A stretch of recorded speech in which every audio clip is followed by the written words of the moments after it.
It had been a tough year for Tracy McMahon. Just 12 months ago, everything was fine.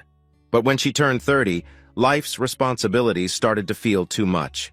She missed her days as a student in her hometown, Grants Pass. She didn't like living in San Francisco. Actually, it wasn't the city itself that she hated, but the life she had there. When her dad, Travis McMahon, died 5 years ago, Tracy was heartbroken. She had lost her mother to cancer when she was just 5 years old. After her father's death from a heart attack, she felt alone. Without her Uncle Tanner, Tracy would have been completely lost. Travis was a rich man. His money came from the company he and Tanner had started over 30 years ago. It was a strange company because it didn't have just one main job. Instead, they bought small, independent businesses that offered special services to customers. They would either run these businesses or let other people run them for a fee. They owned car repair shops, fast food places, paint shops, and many other different types of businesses.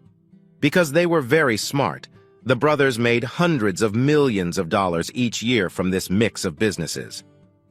After Travis died, Tanner had to run the entire company on his own. Tanner liked working on the ground and hated the business side of things. He agreed to take over only until Tracy turned 30, when she would then take his place and Tanner could retire. He was a tough man and wouldn't be missed much. Tracy was in her 4th year of getting her Master of Fine Arts at the University of Oregon when she got the news. All she wanted to do was paint and draw. She loved art and never ran out of creative ideas. Even though she owned 26% of McMahon Enterprise, she mainly lived off the interest from a $28 million fund her father had set up for her. She had no trouble living on $12,000 a month. In fact, just like her father, she saved more than half of her income each month. She didn't need or want the trouble of running a business, especially one that was forced on her. McMahon Enterprises rented the 10th floor of the Bank of America building. Most of the work involved paperwork, which meant computers and people to use them. As the CEO, Tracy oversaw a board of 8 members. These 8 members made almost all the decisions for the company. Tracy's job was to approve what they decided. The company worked fine until a few months ago. The board had 7 men and 1 woman. Andrea Stiles was in charge of the personnel department but seemed more interested in Tracy than her job. Tracy was flattered but wanted Andrea to focus more on work. Todd Werner, younger than Tracy, managed the computers for the main office and other business spots. Tracy liked Todd and felt he was the only one she could trust. Todd had no special interest in Tracy, and she liked that too. The other 6 board members were older men who had been there forever. They didn't hide the fact that they resented Tracy for being the chairperson. They believed they were better suited for the job. Their unofficial leader was Darian Tremble. Tracy didn't understand how Andrea fit in with the old guys, but she knew Todd wasn't part of their group. Weekends were the only thing that kept her balanced. She spent her free time in Oregon doing outdoor activities like mountain biking, rock climbing, and parkour. She went on a few dates and had some casual relationships, but nothing serious. In San Francisco, exercising was harder to fit into her schedule. Urban parkour was tougher than she was used to, but it kept her in shape. 3 blocks from her office was the Heritage Bike Shop, run by Tiny Morgan. Tracy visited one day when she was really bored at work. It was a big place with property prices sky-high in the area. Most of the bikes were old Harleys and Indians. There was a Vincent Black Shadow next to an Ariel Square 4 and some old BMWs. It felt like a museum. Tracy had learned to ride years ago on a Honda Rebel 250, so she liked the smaller bikes in the shop. Most people wanted the bigger machines, but Tracy thought the 883 Sportsters were just right. A week later, a nice black Harley was parked next to her 1980 RX-7 in the condo basement. She rarely used the Mazda, preferring to take cabs or cable cars in the city. She rode her bike every weekend. Tracy rented the condo because it was close to Japantown and only a block from the cable car line. She could get all the sushi she wanted and had easy transportation to and from work. The area around Japantown was perfect for her parkour. She always got up early, worked out, and then took a shower before heading to work. As she stood in front of the mirror drying her hair, she made a mental note to consider changing her hairstyle. Long blonde hair was attractive, but it was hard to keep looking good. Because she wasn't looking for a relationship, Getting a short, boyish bob haircut seemed like the right choice. She was nearly 6 feet tall, mostly legs. The biking and running kept her lean with no extra fat. She needed a good place in the countryside to run and do parkour. She missed Oregon. Once her hair dried, things went fast. Looking good naturally made it easy to keep a natural look. Cotton sports underwear was always comfy. There wasn't any silk, nylon, or lace in her drawer. She finished a glass of orange juice and half a honeydew melon before leaving her apartment. She skipped the first floor and went straight to the basement garage to check on an oil leak in her bike before heading to work.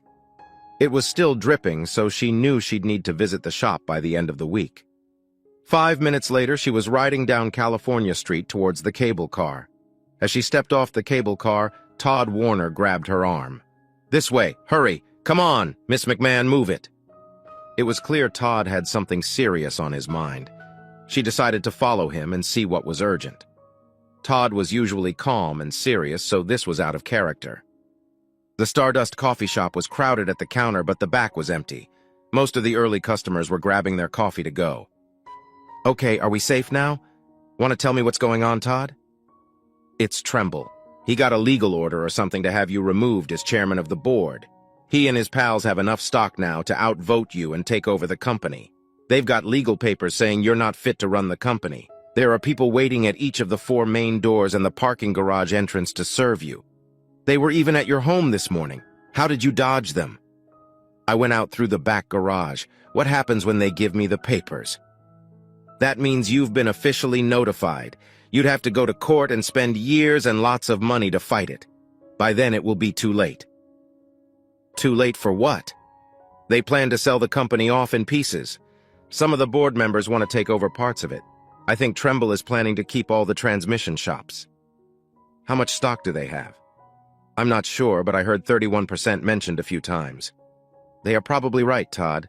I'm not really qualified to run the company. I thought they'd keep running it and I'd just stay on as a figurehead. I didn't expect them to betray me. Maybe you don't have the experience to run the company, but you're fair and honest. I can't say that about them. What happens if they don't serve me the papers?" "You're still in charge, even if you're not there. They can't kick you out until they serve you." "Will that stop them from breaking up the company?" "I'm not a corporate lawyer, but I think so. Find a lawyer who can draw up papers to protect the company. Do it as soon as possible. Give me your cell number. I'll call you and tell you where to bring the papers so I can sign them. Put all major decisions on hold until I get back. Can we do that?" "Damn it, Tracy. I'm not a lawyer. I can only try." Todd had never used her first name before. Given the situation, she didn't mind. He gave her his business card with his cell number on the back. "Do you have any cash, Todd?" "About $300. Todd handed her the money, and she thanked him quickly. Todd left through the front door, and Tracy went out the back. The Heritage Bike Shop wasn't open yet, but Tracy knew Tiny, the owner, slept there. After a few minutes of knocking, Tiny opened the door. He was greeted with a large cup of straight black coffee. "What are you doing here at this hour?" "I need a big favor, Tiny." "Have I ever said no to you?" "I can't go home. I need to borrow a Sportster, a 1200 if you have it. I need boots and leathers, too." "Wow, a beautiful lady in need. Help yourself to whatever you find here. I'll get a bike ready. Any color you prefer?" Tiny laughed a little at the situation. He knew Tracy's position and wasn't worried about being paid back. Being in her good books had its perks. From across the room, Tiny called out, "A destination might help me decide. Can you give me one? Have you heard of Rough and Ready? Been there, done that. Will that help? At this time of year, you need long johns under the leathers and good gloves. I think I have a bike with a half windshield. Don't forget the long johns." Given the situation, modesty didn't matter. Tracy put on the quilted long johns right in the showroom. She found some leathers that fit a bit loose but were comfortable for a long ride. She picked her boots the same way, along with heavy wool socks. Tiny wheeled a red Sportster with a half windshield across the floor. "This is the best I've got now. Your legs might get a little cold, but the top will be fine. You might prefer one of the gold wings over there." "No thanks, this is perfect." "Can you help me pick out a jacket and some gloves? Why do I need all this stuff anyway?" "Your timing isn't great, lady. There's a big snowstorm coming over the Sierras today. By tonight, it will reach the lower hills. You'll be okay until you pass Sacramento, but after that, who knows?" Grass Valley and Nevada City often get snowed in, and Rough and Ready is close by. Are you sure you don't want to go somewhere else? Sorry, Tiny, but that's where I have to go. How about taking a car or truck? I can lend you mine. That's no fun, is it? Tiny gave simple directions. He said to go to Auburn and turn north. The first couple of hours were fine. She stopped for lunch in Sacramento. The long underwear seemed too much at this point. The highway speed cooled her down, but she was still warm. The gloves and goggles were safe in her pockets and looked unnecessary. Tom Henderson had just finished tying his ex-wife's old piano to the trailer. Things were tight, and selling the piano would help a lot. Not much else left to sell after this. Let's go, boys. We need to leave if we're going to beat the storm. Two young boys came out of the house. The place was beautiful, but the house itself was not. You could call it a cabin in the mountains, but it was really a shack in the woods. The best part was it had no mortgage. Bradley was 16 and his brother Greg was 13. School had let out early because of the coming storm. It didn't seem too bad now, but storms are hard to predict. After we deliver this, we can stop for dinner at the pit. The Jeep Cherokee had no trouble pulling the trailer, but the piano made it wobbly on the gravel road. Tom went slow until he hit the paved road. The drive from Nevada City to Roseville wasn't long, but he didn't want to risk losing the piano now that it was sold. Tom had finished 3 new stories for his children's book series, but they had no pictures yet. His publisher wouldn't give him more money until the pictures were done. All the artists he contacted wanted payment first. That wasn't possible. Tom's wife, Anne, used to do the drawings, but she left him, leaving him in a tough spot. Their only income came from Tom's writing. Luckily, he still earned money from his earlier books. 2 years had passed since Anne left. She left only a note and later sent divorce papers from Reno. The note said she had found someone else, an airman from Beale Air Force Base, and she was leaving with him. The divorce papers stated he was no longer married. Tom had suspected something for almost a year but hoped it wasn't true. It was hard to explain to the boys since he didn't know why it happened. Husbands are often the last to know. The $600 from the piano sale would buy a month's worth of food and pay off the back utility bills. Everything else would have to wait. Tom was relieved when the piano was finally in its new home. He couldn't have done it without the boys' help. Snow was coming down in big, wet flakes by the time they reached Auburn. He was glad to leave the interstate because the empty trailer bounced around at high speeds. They could have gone straight home, but he had promised the boys dinner at the pit. The pit was special because the New York steaks were expensive. Bradley and Greg enjoyed cooking their steaks over an open fire. It was worth the extra money to Tom. When the meat was perfectly cooked, they ate by the front window. They watched the snow get heavier and the wind stronger. Greg was the first to see the motorcycle appear from the white snow and pull up to the building. The bike and rider were covered in frozen snow. 2 minutes later, they watched as the rider removed her helmet, revealing shoulder-length blonde hair. She stood in the doorway, dripping snow, as the hostess handed her a towel. Bradley and Greg thought it was the coolest thing they had ever seen. Tom just saw someone who needed a hot cup of coffee. A few minutes later, she had coffee and a hamburger. Even after brushing off most of the snow, she was still dripping water. Her cheeks were red from the cold, despite wearing a full-face helmet. "What's wrong, Bradley?" She just smiled at me. "Yeah, right. In your dreams," Greg said, not believing his brother. "Were you staring at her?" Bradley shifted in his seat. "It's hard not to. She's really pretty." "Well, try to be polite. Staring is rude." Tom understood what his son felt. He had taken a few glances at her himself. She was very attractive, as Bradley had said. The kind of person boys dream about before falling asleep. The kind a middle-aged man knows he'll never be with. Maybe it was the leather outfit that made her stand out. The snow seemed to be getting worse. Soon, Tom and the boys would have to brace themselves and drive the last 20 miles home. The four-wheel drive would help, but the ride would still be rough. They all agreed to have dessert, but before they could finish, someone interrupted them. "Excuse me, the waitress said the trailer outside is yours." A tall blonde woman in leather stood at their table. They hadn't seen her coming. Tom was a bit nervous, but he managed to say yes. "I need help. I have to get to a motel for the night, but I'm too tired to ride my bike any further. I saw your trailer is empty and hoped you could give me a ride to the nearest motel. The bike isn't mine, and I don't want to leave it here." We're headed to Grass Valley. There are 2 motels there. We can drop you off. Thank you so much. By the way, I already paid your bill. What if we had said no? You wouldn't. The boys grinned. We can load it for you. Bradley held out his hand, and the woman handed him the keys. Secure it well, guys. Use all the bungee cords and tie-downs. Tom knew they didn't need instructions. They'd loaded their dirt bikes many times before. The only difference was that this Harley was a lot heavier.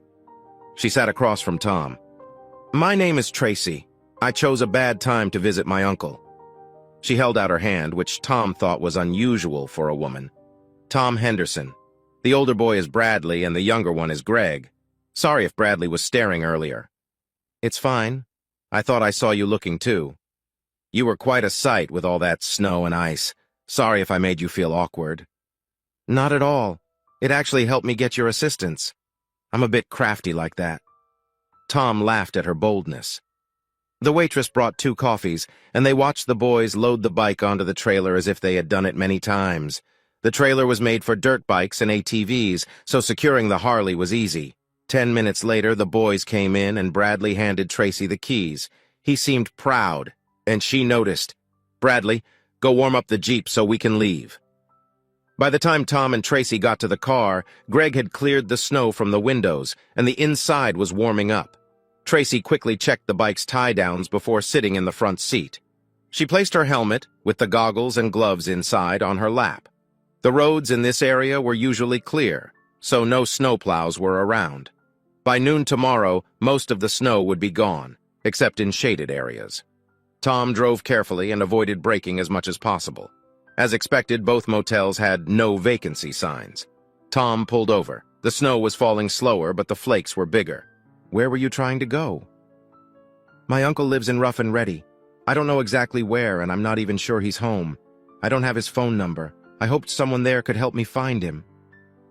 Rough and Ready is about 4 miles west of here. Our place is 4 miles east in Nevada City. Given the situation, it's better if you come with us. We have lots of room, and you would be welcome. Tomorrow or the next day, we can help you find your uncle. Are you sure I wouldn't be a bother? Won't your wife mind? No wife to worry about, and I think we have some dry clothes for you. Tom noticed his sons were smiling. Then he realized he was smiling too, and so was Tracy. 10 minutes later, Tracy watched Tom make coffee in his cozy cabin. She tried to clean up a bit without making a mess on the large knitted rug. Her socks were wet, so she took them off and placed them near her boots by the door. By then, Tom had the fire going again and small flames were rising. She moved closer to feel the warmth. The silence between them was just noticeable when the door burst open. Your bike is in the shed. Bradley seemed proud. He wanted to say more, but couldn't think of anything. Tracy found his nervousness amusing. The boys took off their jackets and left their boots by the door before coming to the fireplace. I've got some milk warming for Coco. Why don't you find some dry clothes for our guest? There should be some sweats or something in the green trunk in the attic. It was the first thing Tom had said since they entered the cabin. Find some slippers or warm socks, too. The boys jumped up and raced to the storage area off the master bedroom. What would you like first? Hot coffee or a hot shower? The shower for sure. I'll enjoy the coffee more after warming up. The shower was hot, and Tracy enjoyed it much longer than usual. The last part of her trip was tough, and she was just starting to feel it. The hot water made everything better. When she stepped out, she saw her clothes were gone and replaced with olive green sweats and wool socks. On top of a big towel was a simple hair dryer. Tracy felt bad for taking so long in the bathroom, but her hair took forever to dry. She was thankful they hadn't offered any used underwear along with the other items. The sweatpants were a bit short, but they worked. Bradley and Greg insisted that Tracy sit on the couch between them. Tom handed her a mug of fresh coffee before she even got settled. Your clothes are in the washer. They should be dry in about an hour. Sorry for taking them while you were in the bathroom, but it seemed like the best thing to do. I didn't know what to do with the leather stuff, so I hung it over some chairs. For the next 2 hours, Bradley and Greg bombarded Tracy with questions. Where did she come from? Where was she going? Was she married? How long would she stay? How old was she? Why wasn't she married? The questions seemed endless but fun, like a game of 20 questions. Tracy asked a few questions herself, mostly about the boys, but also about their father. She avoided asking about their mother. Tom sat on the side, watching but not joining in. "All right, boys, that's enough. Get ready for bed and let the lady rest." Reluctantly, the boys left the room. "Just one more question. How do you like your eggs?" Bradley smiled brightly. "I usually have fruit for breakfast, but scrambled eggs are fine if that's what you have." With the boys gone, the room felt more relaxed. Tom took Tracy's empty cup. "This is the last of it. Should I make more?" "No, thank you. I've had plenty and I think I'm ready for bed, too." The dryer had long finished its job, so Tom neatly folded the clean clothes, cotton underclothes, long johns, and socks, and placed them beside her on the couch. "We can find more suitable clothes in the morning. It's my wife's old stuff, but some of it should fit you if you don't mind used clothes."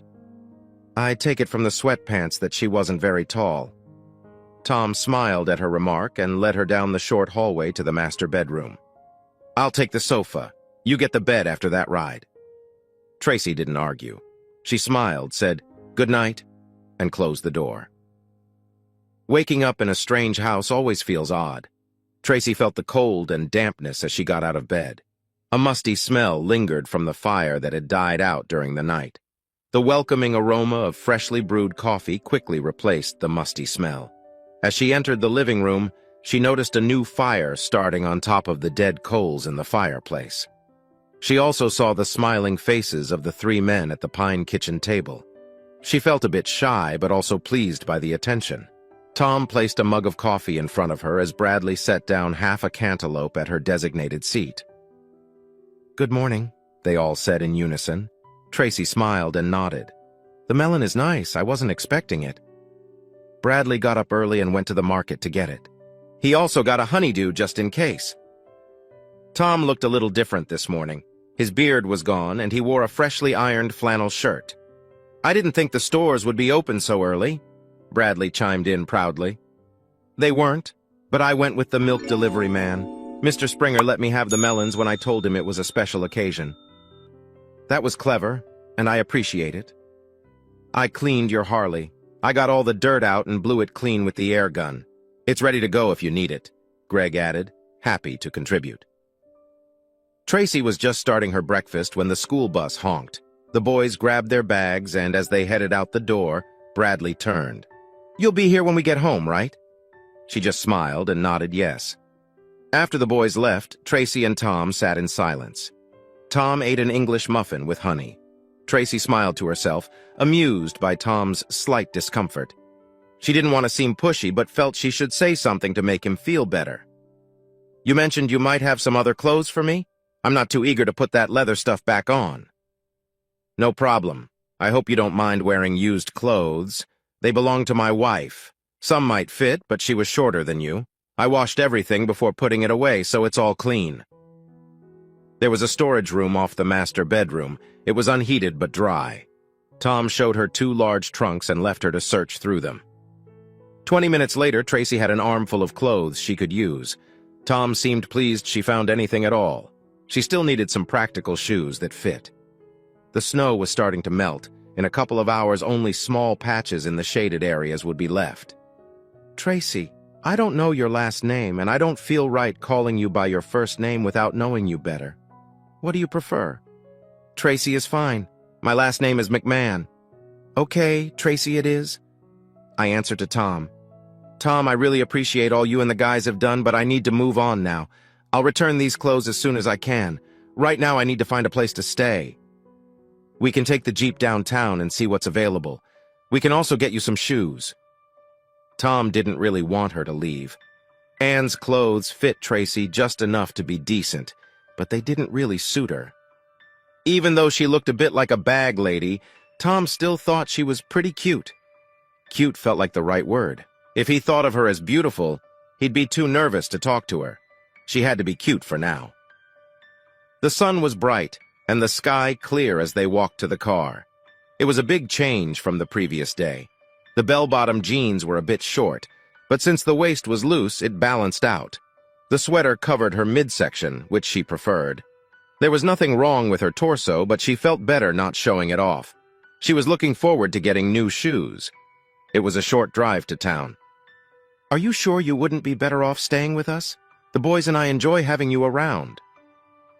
Tracy felt at home with the Hendersons, but staying longer could get complicated. She smiled at Tom's offer as she thought of a way to politely say no. The problem was, she wasn't really sure she wanted to say no. "I'll make a deal. If I can't find my uncle or he's not around, I'll think about staying with you a bit longer." They were quiet for a few minutes.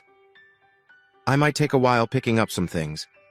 Could you drive down to Rough and Ready and see if anyone knows where Tanner might be? Do you have an address or phone number?" "I only know his name, Tanner McMahon, and that he's somewhere in the Rough and Ready area." "Oh, look, Tom, can you drop me off there?"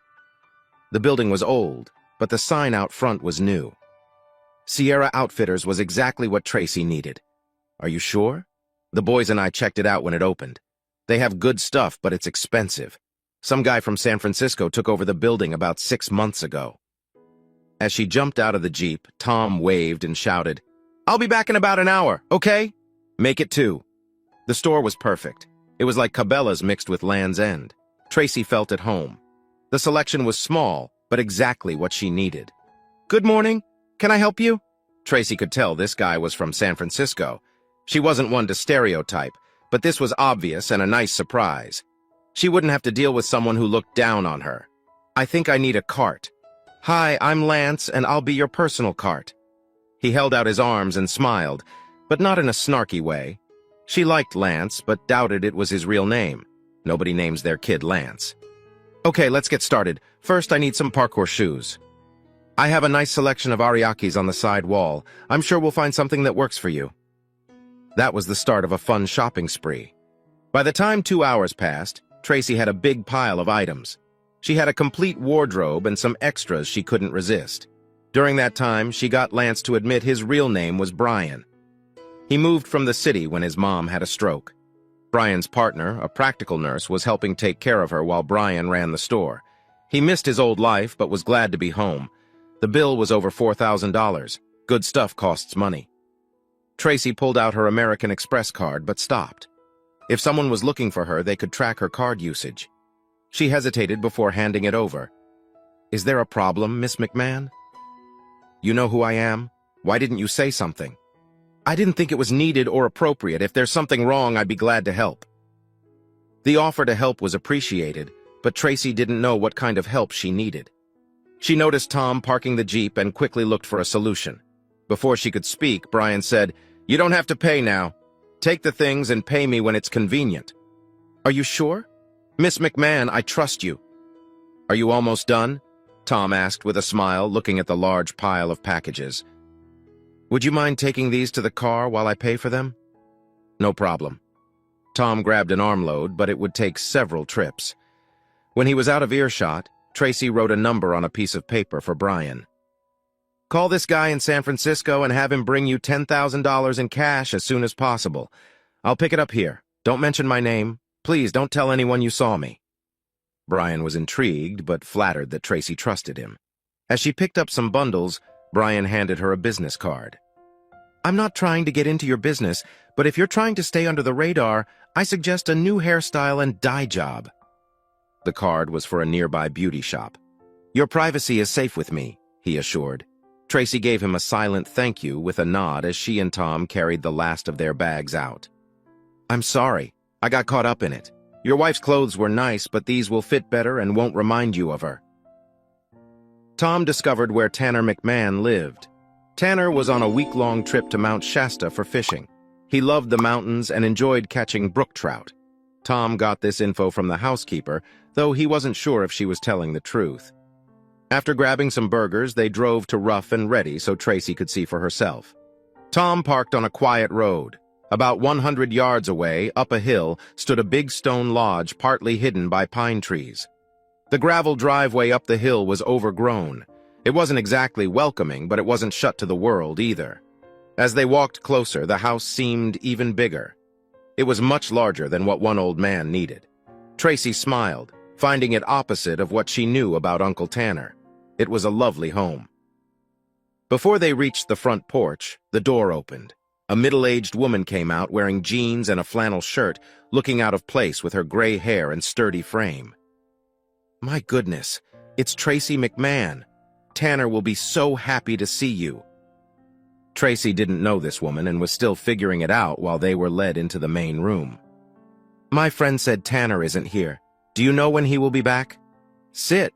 Would you like something to drink?" The furniture was all made of pine logs with colorful cushions. Indian blankets hung on the walls like art. It felt like a movie set, very Tanner-like. Both Tracy and Tom shook their heads to decline the drink. "Sorry, I didn't introduce myself.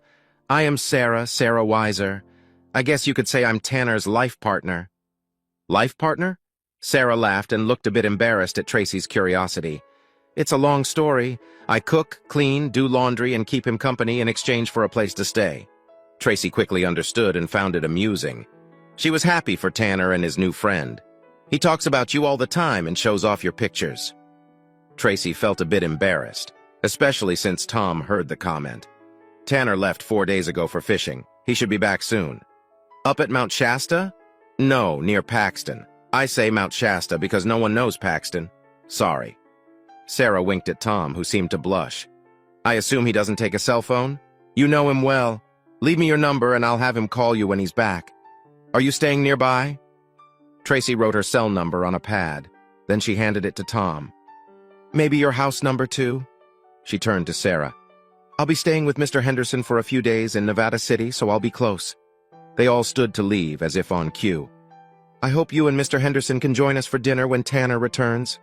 "Sure, Sarah. We'd love to." Walking back to the Jeep, Tom was smiling. "What's funny, Mr. Tom?" "Nothing much. It's just when you made it sound like we were a couple. I thought that was cute." He was right, but she had no reply for that. "I'm glad you decided to stay, by the way." Nearly back to Grass Valley, Tracy pulled out a card Brian had given her. "Can you drop me at the Triple Cut? It's near where I got my clothes."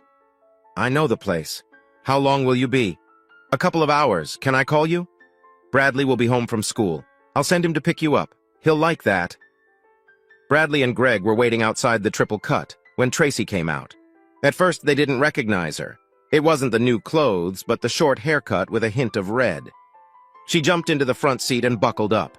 "Do you like my new look?" Greg was silent, and Bradley seemed lost for words.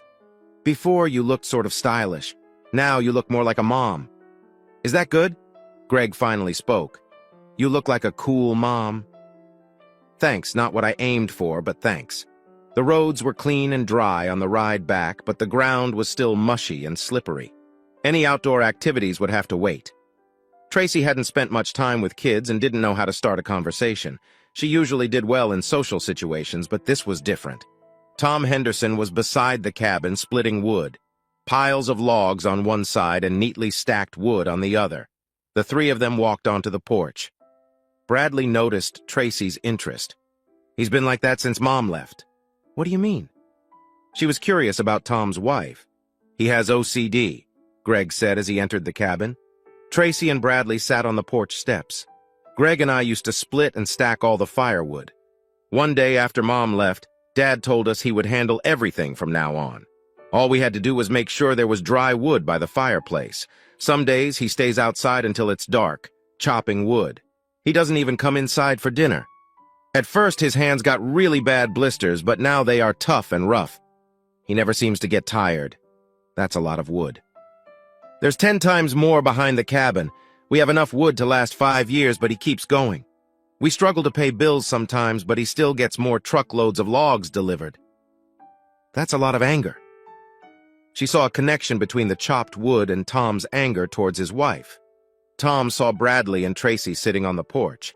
He had a good rhythm going and didn't want to stop, but he thought it might be better to hide his obsession. He hoped it wasn't too late. Nice haircut. She felt happy because he seemed sincere. It wasn't what she was looking for, but she appreciated it. "I'll start the chili." Bradley seemed eager to leave Tracy and his dad alone. "He does most of the cooking. It's not very good, but it fills us up. I've been here just a day and 2 people already recognized me. I thought I needed to change how I look a bit." "I don't want to be nosy, but why did you have to do that?" At this point, Tracy felt it was okay to share a bit of her problem. There were some bad people trying to take over my dad's company. To do that, they needed to serve me with some legal papers. I came here for 2 reasons: to avoid them and to get my Uncle Tanner to help me. He helped start the company with my dad years ago, so I guess you could say I'm hiding out. Sounds interesting. Must be nice to have a little thrill in your life. Tom? Yes? You smell bad. You should take a shower before supper. He laughed. You're right. I promise to smell better by supper time. While Tom showered, Tracy took off all the tags from her new clothes. He had emptied out a whole dresser for her, more than she needed. There was a new toothbrush and hairbrush on top of the dresser.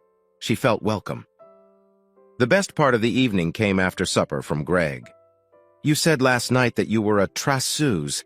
I couldn't find it in the dictionary. What is it? It's French. Do you have a computer? Yeah. Look it up on the computer and tell me what it is. Tracy and Tom were alone quickly as the boys rushed to the computer. Wow, you're like a sneaky school teacher. That's not what Greg called me earlier. Should I worry about what my son said? No, of course not. He said I looked like a cool mom when I came from the hairdresser. Well, I apologize. You aren't old enough to be a mom. You rascal. That's not what you should apologize for. Sorry, but that's the best I can do if you want honesty. Things were quiet for a few moments. Tom filled the coffee cups and noticed Tracy was smiling. I know it's not my place, but can you tell me something about your wife? Tom said nothing. It was clear from his face and body that he didn't want to talk about it. I'm sorry. I didn't mean to bring up a bad memory. I won't mention it again. The silence felt awkward. That's okay. It's hard for me to talk about. Anne left 2 years ago without a word. I had suspected something for a while, but never knew for sure. She left with a sergeant from Beale Air Force Base near Marysville. I don't know how they met. 6 months later, I got a notice that she had divorced me in Nevada. It was final, and I didn't even know it was happening. She didn't ask for anything, at least. I never had a chance to fight it. It hurt me in 3 ways. She left the kids, she embarrassed me, and she took away part of our income. I write children's books. Anne used to do all the drawings for the stories. Now I take out my anger on the poor logs in the backyard every day. Have you heard from her since? She sends birthday cards to the boys, usually with $10 inside, that's all. I don't know where she is now. Do you think she'll come back? God, I hope not. Tom started to pick up the coffee cups just as the boys came back. Can you teach us? Can you show us how to do parkour? Greg seemed more excited than Bradley, but both were interested. Tracy was impressed. Did you find a list of the moves? Bradley held up the printed sheet. Tracy stood up. Tom, the boys and I need to talk for a few minutes. Could you make some fresh coffee? Tom smiled. Making her happy was his top priority. Tracy sat on one of the bunk beds facing her 2 eager students. Tonight, study all the moves. Tomorrow after school, go to Sierra Outfitters and look for Brian. Ask him for shoes and gloves. Tell him to put it on my bill. Don't tell your dad. Once you have the right gear, we can start. Her words were met with a serious silence. She looked at them with confusion. What? I'm sorry, but Greg and I won't do anything without telling our dad. We'll get the shoes and gloves, but we won't keep it a secret. It all made sense. Trust kept the family together since their mother left. Without trust, there was no family. My bad. I wasn't trying to be sneaky. I just thought he might not like the idea of me buying something like that for you. I didn't want it to seem like charity. We can do it if he says it's okay. Tracy's embarrassment was interrupted by a voice from the doorway. It's all right, guys. I think it would be fine if Miss McMahon got some equipment for you. Of course, I expect her to stay until you both learn how to use it properly. Tracy was amazed at how easily Tom had calmed a tense situation. She knew now that he wanted her to stay, and she wasn't unhappy about that. She felt comfortable here. She felt comfortable with Tom. The boys high-fived each other as Tracy left the room with a big smile. Well, that was embarrassing. I apologize for trying to get your sons to do something behind your back. I assure you it will never happen again. Don't worry too much about it. Sometimes keeping a little secret can be fun, though this wasn't one of those times. Are you mad at me? Absolutely not. I'm glad you care enough to help them. They need something like that. We are slowly turning into a pretty gloomy group. And what can I do to brighten your day? Tom handed her a steaming cup. "Let me keep making coffee for you and pay you back for the shoes and gloves." Tom and Tracy both put their feet up on the coffee table at the same time and laughed. The next few moments of warm silence were finally broken when Tom asked if she wanted to watch a movie. They both fell asleep on the couch before it was over. It had been a busy day. Tracy was awakened by the giggles of the two boys in the kitchen. Somehow, she and Tom had ended up side by side on the couch. With a sheepish grin, she got up and made her way to the bathroom. She noticed the glee from the kitchen as she left and realized she was also smiling. Tom was helping the boys when she returned, and he had a playful look on his face. He smiled, but didn't say anything. A few minutes later, the school bus horn was blowing. It was going to be another busy day in the foothills. Tracy noticed that she and Tom worked well together in the house. The morning routine and chores were done without any awkwardness. They moved around like they had been doing this for years, even though it was only the second day. The new clothes were a blessing. She carefully put the leathers and boots away in case she needed them later. Tom seemed a little sad when Tracy left the house for a run. He watched as she started down the road, as if he was worried she wouldn't come back. She glanced back and smiled to herself. She would be back, and he would be smiling again. After running for a while, she cut off into the woods. The rocks were just what she was looking for, but the ground was still mushy from the melting snow. It would be a day or two before she could bring the boys out. Today, she could scout out some good training spots and get a little workout herself. The rocks were dry enough that she found a few great places to do different types of vaults. In 20 minutes, she was ready to head back to the house without returning to the road. It was a great place to work out. While she was heading back, she wondered who owned this land. It was too rough to build on, but she liked it. Tom was splitting wood again when he saw her come out of the woods at the back of the property. Tracy slowed to a walk as she crossed the clearing. He had his shirt off, and she noticed how strong his forearms looked. She wondered if the constant exercise had built up his heart and lungs as well as his muscles. "I hope to go downtown for lunch, Mr. Henderson, but it looks like we both need showers now. I don't know which of us is sweating more." Tom set down the axe and sat on his chopping stump. We could save time by showering together. It was the first time he had made a joking remark like that. Tracy was hoping he would loosen up a bit so she wasn't upset.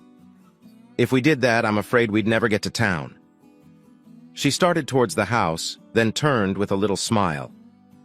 "Thanks for the offer, though." Tracy was just finishing her shower when she heard the phone ring. A few moments later, Tom knocked lightly on the door. "Tracy, Sarah Weiser is on the phone. Do you want to take it or call her back?" She didn't bother answering, but just opened the door with a towel wrapped around her. Her host had a hard time hiding his sheepish grin. She found she enjoyed teasing him, though she knew it was more like playful banter. "Hi, Sarah. Do you have good news for me? Your uncle is on his way home right now. He was hoping you and your friend could come for lunch. Anytime between 12 and 1 would be fine." "My friend and I will be there if he doesn't take too much time in the shower." Tracy heard a slight laugh from Sarah at the other end. "Okay, we'll see you soon." Tracy clicked the phone off and smiled at Tom. "Hurry up and take your shower because we have a lunch date." She glanced down at his worn-out shoes. "Maybe you better make that a quick one." It was a nice lunch. Tanner made Tom feel comfortable, and Sarah was the perfect hostess. Tom and Tanner chatted about simple things, while Sarah and Tracy cleared the table. Then, as if planned, Sarah took Tom outside, and Tanner and Tracy went to the den.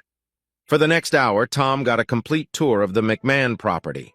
The property was much bigger than Tom expected, even including the land across the road. Sarah was fun to talk to and kept him engaged while Tanner and his niece worked through their business. Tom didn't feel left out. In fact, he was glad not to be involved in whatever had brought Tracy to his doorstep in the first place. Before long, Tracy and Tanner were back on the front porch. She and Tom thanked their hosts for lunch and then headed home. "You look happy. I guess things went well with your uncle," Tom said. "Yes, everything went great. My dad was a better businessman than my uncle, but Tanner is tougher. If anyone can fix this mess, it's him." "You know, I have no idea what you're talking about," Tom replied. "I know, and I appreciate that. You've been very understanding, and I promise to thank you for your kindness." "Wow, I always wanted to get a reward," Tom joked. Tracy was pleased with how things were going with Tom. This wasn't what she had planned, but it was turning out to be a lot of fun. She wasn't in a hurry to go back to San Francisco. Tom, I need to stop by Sierra Outfitters and a grocery store on the way home. I promised the boys spaghetti for dinner. Brian smiled as Tracy walked into the shop. He reached under the counter and handed her a manila envelope. Your friend didn't stay long. I tried to get him to stay for dinner, but he said he had to go back to the city. He also thought someone might have followed him. Oh no, is that why he left so quickly? Yeah, he said he was going to drive around to lose them, but it could have been too late. Tracy opened the envelope and paid Brian what she owed, plus an extra amount to thank him and cover the boys' purchases. She told him to expect the boys later. He was happy for the extra business and money. Once home, it took Tracy about 10 minutes to get the sauce started for dinner. Tom, while the sauce is simmering, why don't you show me what you do, or used to do, for work? Tom seemed a bit hesitant but showed her his workspace. He had a table where he wrote stories, and his late wife had used it to draw the pictures for his books. The drawings were simple but matched the stories well. Tracy started thinking about how she could recreate the illustrations without losing their charm.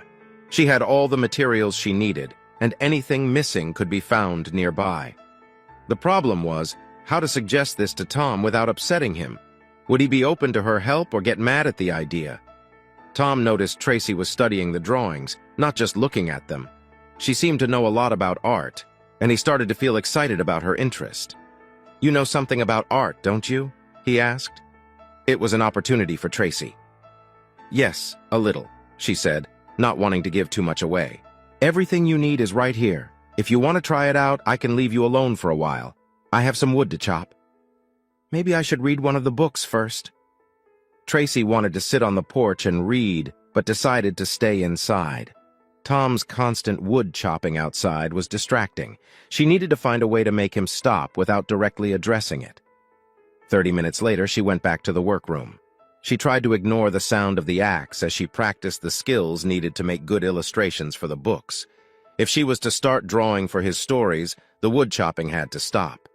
Hopefully, her work would be good enough for Tom and his publisher. Every 30 minutes, Tracy stirred the sauce. A little red wine made it taste better. The boys came in, all smiles, wearing their new shoes. They had put them on at the store and ran home. Tomorrow, she'd show them how to get the most out of them. She started boiling water for the pasta and stepped out onto the porch.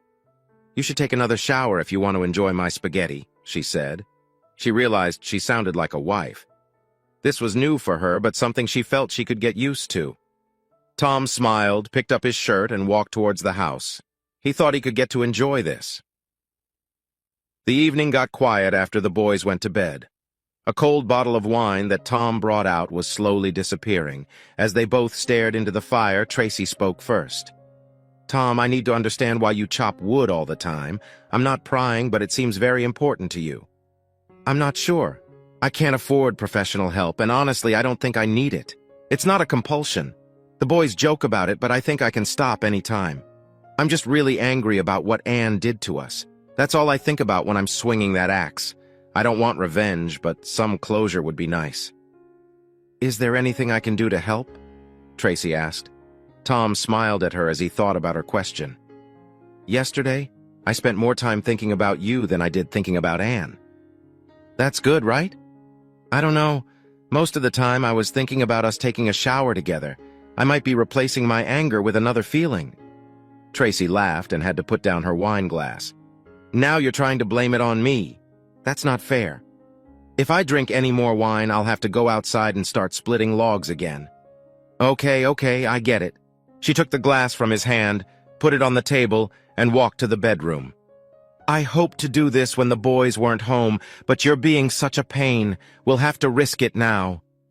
They locked the bedroom door, but the cabin was still small. For the next hour, Tracy helped Tom release all the tension he had, and some of her own. It was exciting for them to stay quiet. Sometimes they had to muffle their sounds with pillows. Eventually, they both fell asleep. Saturday morning came with the smell of fresh coffee and bacon. Tom and Tracy woke up, realizing the boys probably knew what had happened. After getting themselves together, they came out to face the boys, who greeted them with smiles and glasses of fresh orange juice. Today, instead of fruit, Tracy had bacon and eggs for breakfast. The meal was quieter than usual. The adults felt a bit embarrassed, but the boys didn't seem to care. Greg finally spoke. "When can we go? We have everything ready. We remember all the moves. How soon can you be ready?" Tom and Tracy felt relieved. The boys were more excited about their parkour plans than how Tracy and Tom spent the night. It felt like the boys approved without saying it. 10 minutes later, Tom watched his sons and Tracy jog down the road. As they disappeared around a bend, he wondered if he wanted to take a shower or start splitting wood. The jog down the road was good for warming up. Without a word, Tracy suddenly turned right and started up the rocky hill. Bradley and Greg watched in awe as she jumped from rock to rock like a gazelle. She used her hands and feet to climb, like in a kung fu movie. They had watched all the YouTube videos but were amazed seeing it in person. "Are you two just going to watch? Get moving now?" Tracy smiled as she watched her students struggle with the new skills. It would take time, but they were eager and fit. She climbed down as easily as she went up. The boys quickly learned the importance of keeping their speed and being brave. Hesitation could cause accidents. They needed confidence.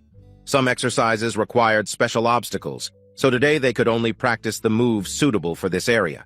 After 2 hours of training, they were ready for a break. All three sat atop the biggest rock when they noticed an unexpected visitor. "Tracy McMahon, I need to speak to you." He was halfway down the hill looking up at them. She didn't recognize him and didn't know why he called her name. Through the trees, you could see he was tall with dark skin. He wore an old Western-style coat. What worried Tracy was the sawed-off shotgun in his left hand. "Bradley, Greg, follow the ridge and get back to the house fast. Don't worry about me. He won't catch me in the woods, and I won't let him get close enough to use that shotgun. Go. Use what I taught you." As the boys ran down the ridge, Tracy moved the other way. The man tried to follow but wasn't very good at it. He was in good shape but lacked the skills to catch her. She played with him until she was sure the boys reached home, then headed back to the cabin. The boys were smart and avoided danger. When she got to the clearing behind the buildings, she saw Tom splitting wood. He motioned her to go behind the cabin. He seemed very calm, considering the situation. Surely the boys told him about the man with the shotgun. She looked around but didn't see the boys anywhere. A moment later, the man came out of the woods looking taller than she thought. He walked straight to Tom, who kept splitting wood. "Where is she? Where is the woman who just ran through here?" Tom looked at the man and pointed at his left ear, showing he had a hearing problem. The man moved closer, still holding the shotgun. Tom stopped splitting wood and faced him. "I'm sorry? What did you say?" "I said, where is the woman who just ran through here?" The big man felt no threat from Tom, even though Tom held an axe. He didn't move as Tom walked up to him. "You mean that woman?" Tom pointed at Tracy with his left hand as he spoke. As the man looked at Tracy, the axe in Tom's right hand quickly knocked the shotgun away from the man. Tom hadn't moved his arm. The motion all came from his wrist. As the tall man bent down to hold his hurt fingers, the back of the axe hit him in the face again. Around that time, the sheriff drove up to the house. The boys ran out as Tracy walked towards the man who saved her. It was a crazy thing to do. What man in his right mind would face someone with a shotgun while only holding an axe? Tom, Tracy, and the boys sat on the porch as the police took care of everything. They had to call an ambulance for the big guy. He lost a few teeth and had a broken nose and hand, but he could still say that he was there to give Tracy McMahon some legal papers. He thought the shotgun would scare her enough to do his job. The shotgun wasn't loaded. He had followed Todd Werner to the area and talked to the neighbors to find Tracy. They all sat quietly as the sheriff scolded Tom for using too much force. He decided not to charge Tom only because the man had the shotgun. However, he had many charges against the big man. The paper that was supposed to be given to Tracy had mysteriously disappeared. Soon, everyone was gone. Tom asked the boys to make lunch and then asked Tracy to tell him what was going on. Given the situation, she felt she couldn't say no. The grilled cheese sandwiches were ready just as she finished her story. She told Tom almost everything but left out the part that she was very rich. After lunch, Bradley and Greg went to the woods to play. Tom went out on the porch and Tracy brought coffee a few minutes later. "I looked over your drawings this morning after you left. They're a bit different from what Anne did, maybe even better. Don't let it get to your head because the publisher has the final say." Tracy didn't say anything. She was happy that her drawings met Tom's approval. "If you can do 3 more, I can send a package on Monday. What do you think?" "Just tell me what you need and I'll have them for you by tomorrow evening." Far off, you could hear the boys playing in the mountains. Tracy hoped they wouldn't hurt themselves today. Later that afternoon, Tracy called Tanner to tell him about the morning trouble. He wasn't home, but Sarah, the woman who answered, was very interested. She asked specific questions and seemed to know what she was doing. Tracy couldn't help thinking that she was more than just a housekeeper. When the boys came back, they told their dad they were staying over at a friend's house. Bradley winked at Tracy as they left. Tom dropped them off and bought some shrimp on the way home. The kitchen table was covered with newspapers and piles of shrimp when Bradley and Greg returned the next morning. There were a few half-empty beer bottles beside several empties. It was clear that the special dinner was abandoned before it was finished. Tom's sons turned and left quietly, giggling on the porch before heading back to the mountains. Tracy woke up to the sound of the boys playing outside. Sunlight came through the side window. She thought she had a few minutes for a quick shower before the boys got back. Tom hadn't moved. His muscles were well developed. Who would have thought that an axe could give the same results as an expensive gym machine? Tracy found an old waffle iron on a high shelf. It was warmed up and ready when Bradley and Greg came back from their short exercise. She thought about how nice it was to be young and full of energy. Juice and syrup were on the table, and soon, hot waffles were ready. Tom, freshly showered and smiling, appeared shortly after. He noticed Tracy wasn't as cheerful, so he toned it down a bit. After breakfast, Sarah Weiser showed up. The directions Tracy had given her seemed to work. "Tanner is in San Francisco, but he'll be back this afternoon. Can you both come over for a little supper? He's bringing fresh crabs from the wharf." "Good news or bad news?" "Can't wait until tonight, Tracy." "Did you find out anything about the guy from yesterday?" "He spilled everything. Tremble hired him and 3 other guys. There was a $5,000 bonus for the one who served you the papers. His trouble got worse because of the shotgun he carried. It wasn't exactly legal." "How did you find all this out?" "Tracy, I'm not only Tanner's guest, but also his personal lawyer.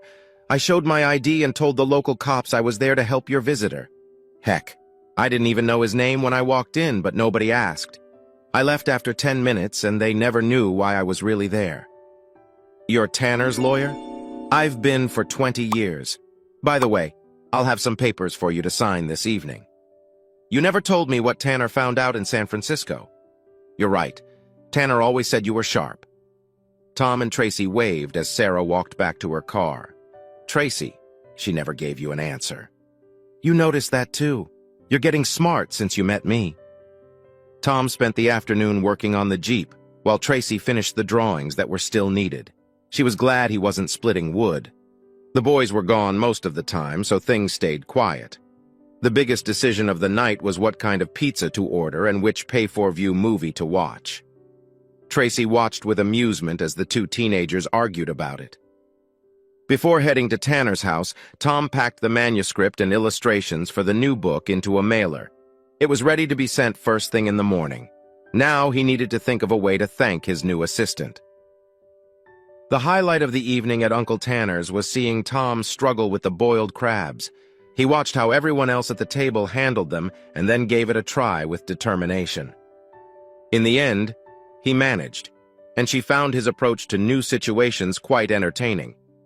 Tracy felt she had to tell Tom about the situation.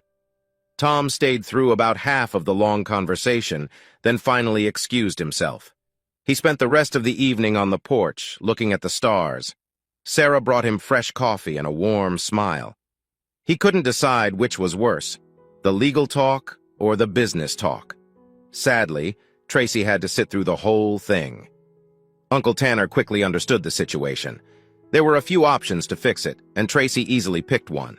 With the amount of company stock Tanner and Tracy held, Tanner could gain full control of the company right away. Sarah had the needed papers, and Tracy signed them without hesitation. She still had her annuity and the money she had saved. Giving up the stock wouldn't change her lifestyle, but would save the company.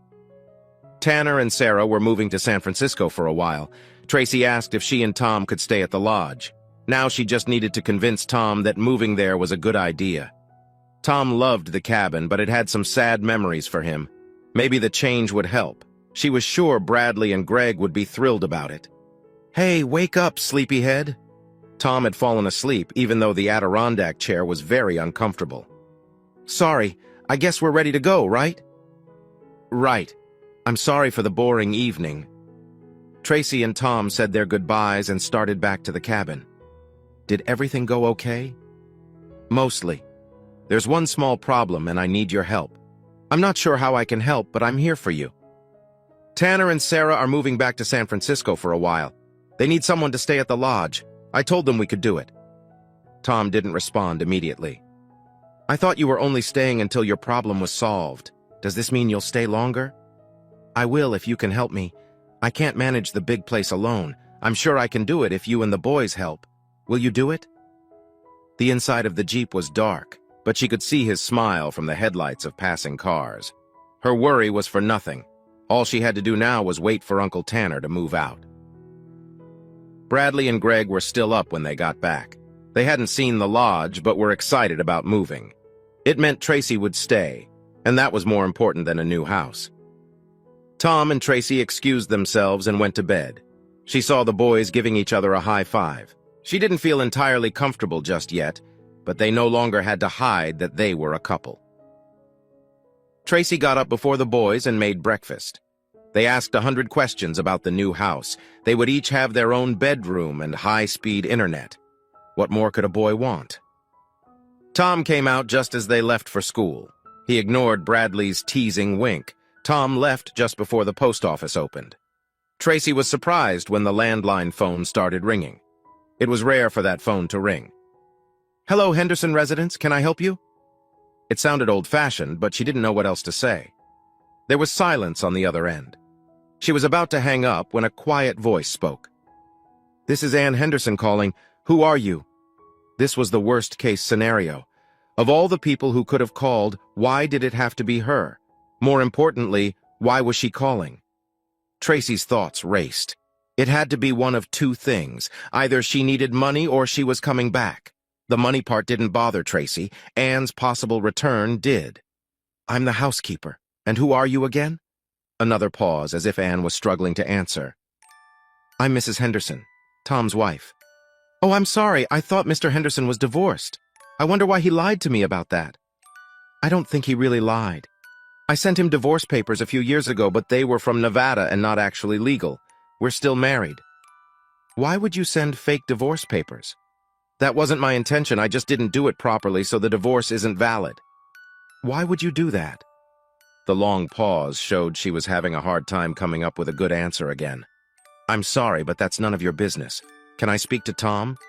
"Oh, he's not here. He's at the tax office again. He spends a lot of time there lately." "Why is he at the tax office?" Tracy couldn't help but laugh quietly to herself.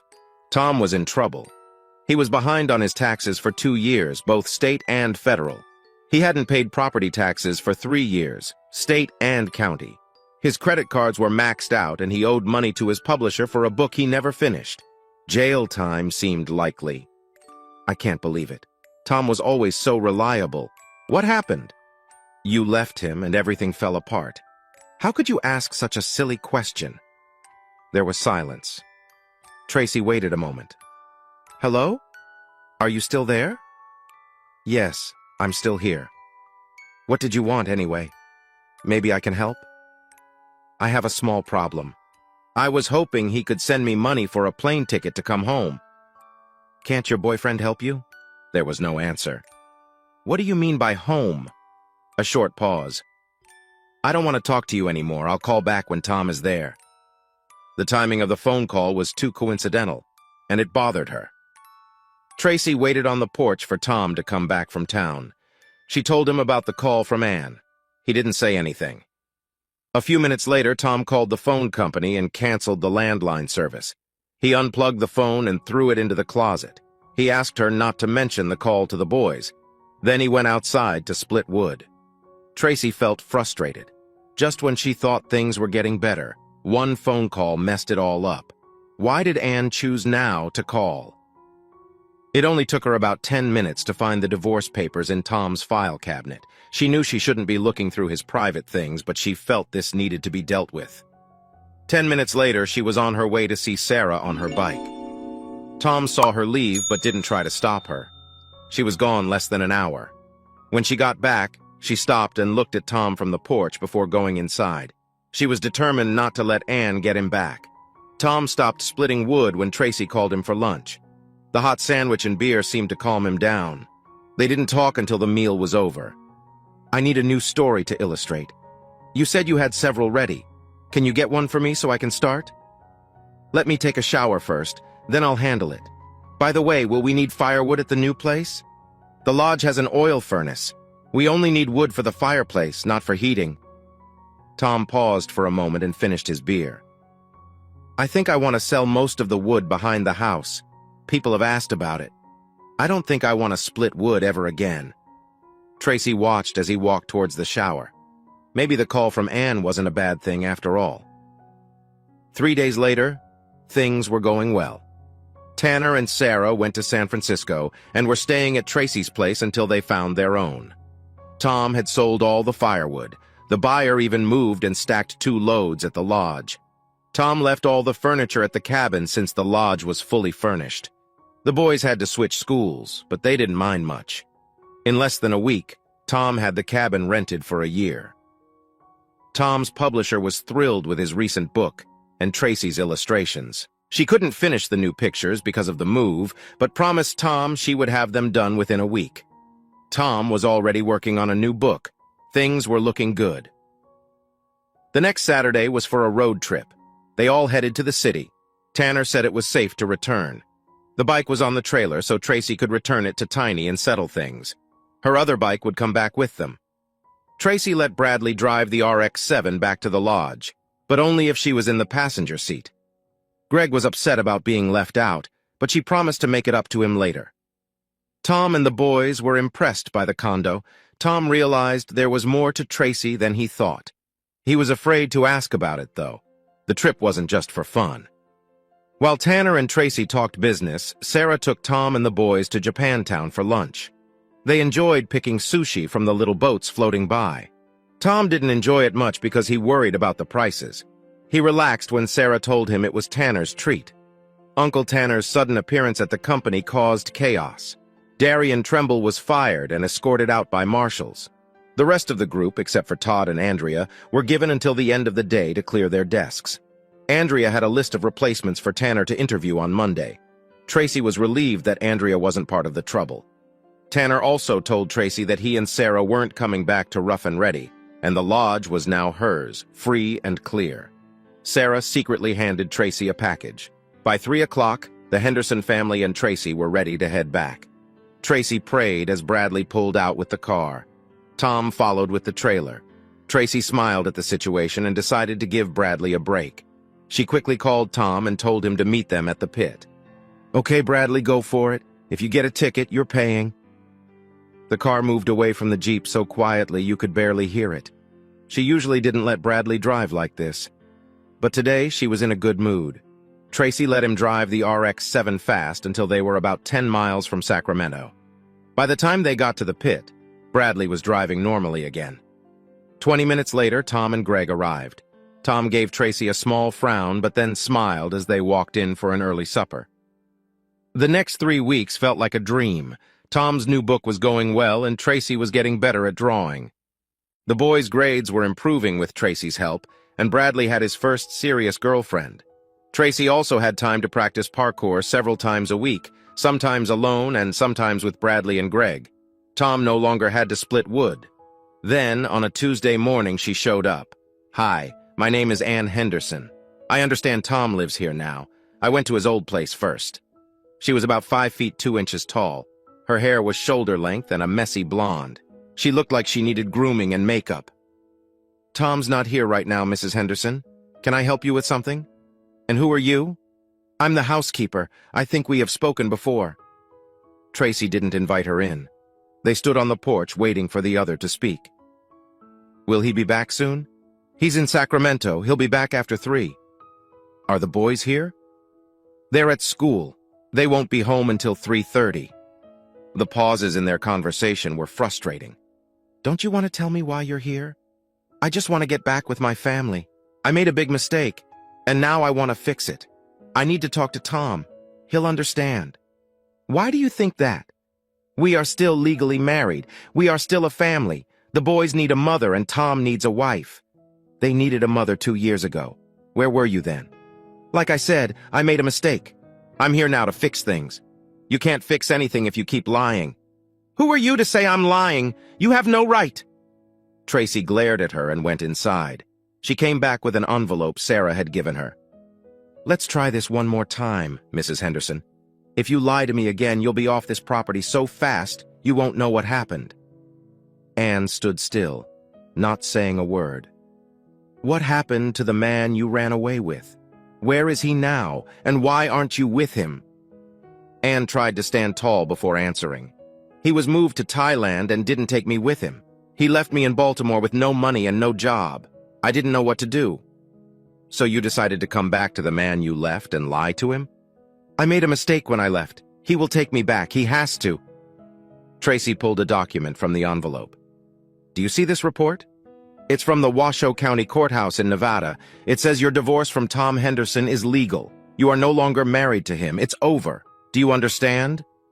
Anne hung her head. She nodded quietly. You lied about working in Baltimore too, didn't you? Anne just looked at Tracy, not saying anything. Tracy took out the paper showing Anne had been arrested for solicitation. She wanted to throw it in Anne's face but couldn't do it. She could see Anne was hurting and guessed she'd turn to that only as a last resort. Anne, do you want to talk about your arrest in Baltimore? Oh, God. Who are you? How do you know all this? Does Tom know? Tom doesn't know, and the boys don't know. As far as I'm concerned, they don't need to. What do you want? What am I supposed to do? Why did you leave your 2 sons? Leaving for another man is bad enough, but how could you just walk out on those boys? Daniel was charming and generous. I met him at an art store in Yuba City. Tom was usually busy, so it was easy for me to get away to spend time with Daniel. He told wonderful stories about his travels. He lived the kind of life I always wanted. I was stuck in a small house in the mountains with a quiet husband and 2 young boys. Looking back, I didn't know how lucky I was. When Daniel got transferred, he asked me to go with him, but alone. It was a very hard decision. The boys were closer to Tom than to me, so I left them with their father. I stayed with Daniel for 2 years until he was moved to Thailand. Our parting wasn't friendly. He told me he didn't want to take hamburger to a steak dinner. You messed up. Don't I know it? What about the arrest? I worked at a Taco Bell during the day but couldn't pay the rent. I got a second job at night cleaning at an Oriental massage parlor. One night they got raided. I was the cleaning lady and got charged with prostitution along with the others. That's when I called you. Anne, Tom does not want you back. Your sons feel the same way. Believe me, you do not want to face them. They know what you did and how you hurt their father. They love him and will stand by him no matter what you say or do. I don't care what you do. I'm just trying to make it easier for Tom and the kids. What can I do? Where can I go? I can help you out. I can give you some money to start fresh somewhere new. I won't tell Tom or the boys what happened. You can send them birthday cards and a Christmas present every year, but please don't visit. Why should I do what you say? Anne, listen carefully. Your husband is very angry about what you did and doesn't want to see you again. When you called last time, I told him and he ripped the phone out of the wall. That's why I couldn't call him back. They stood quietly on the porch. Anne looked down and shuffled her feet. How much money? I'll give you $10,000 in cash and a ride to the bus station if you promise to stay away. You're a heartless person. Do you know that? Yes, I do. So do you want the ride or not?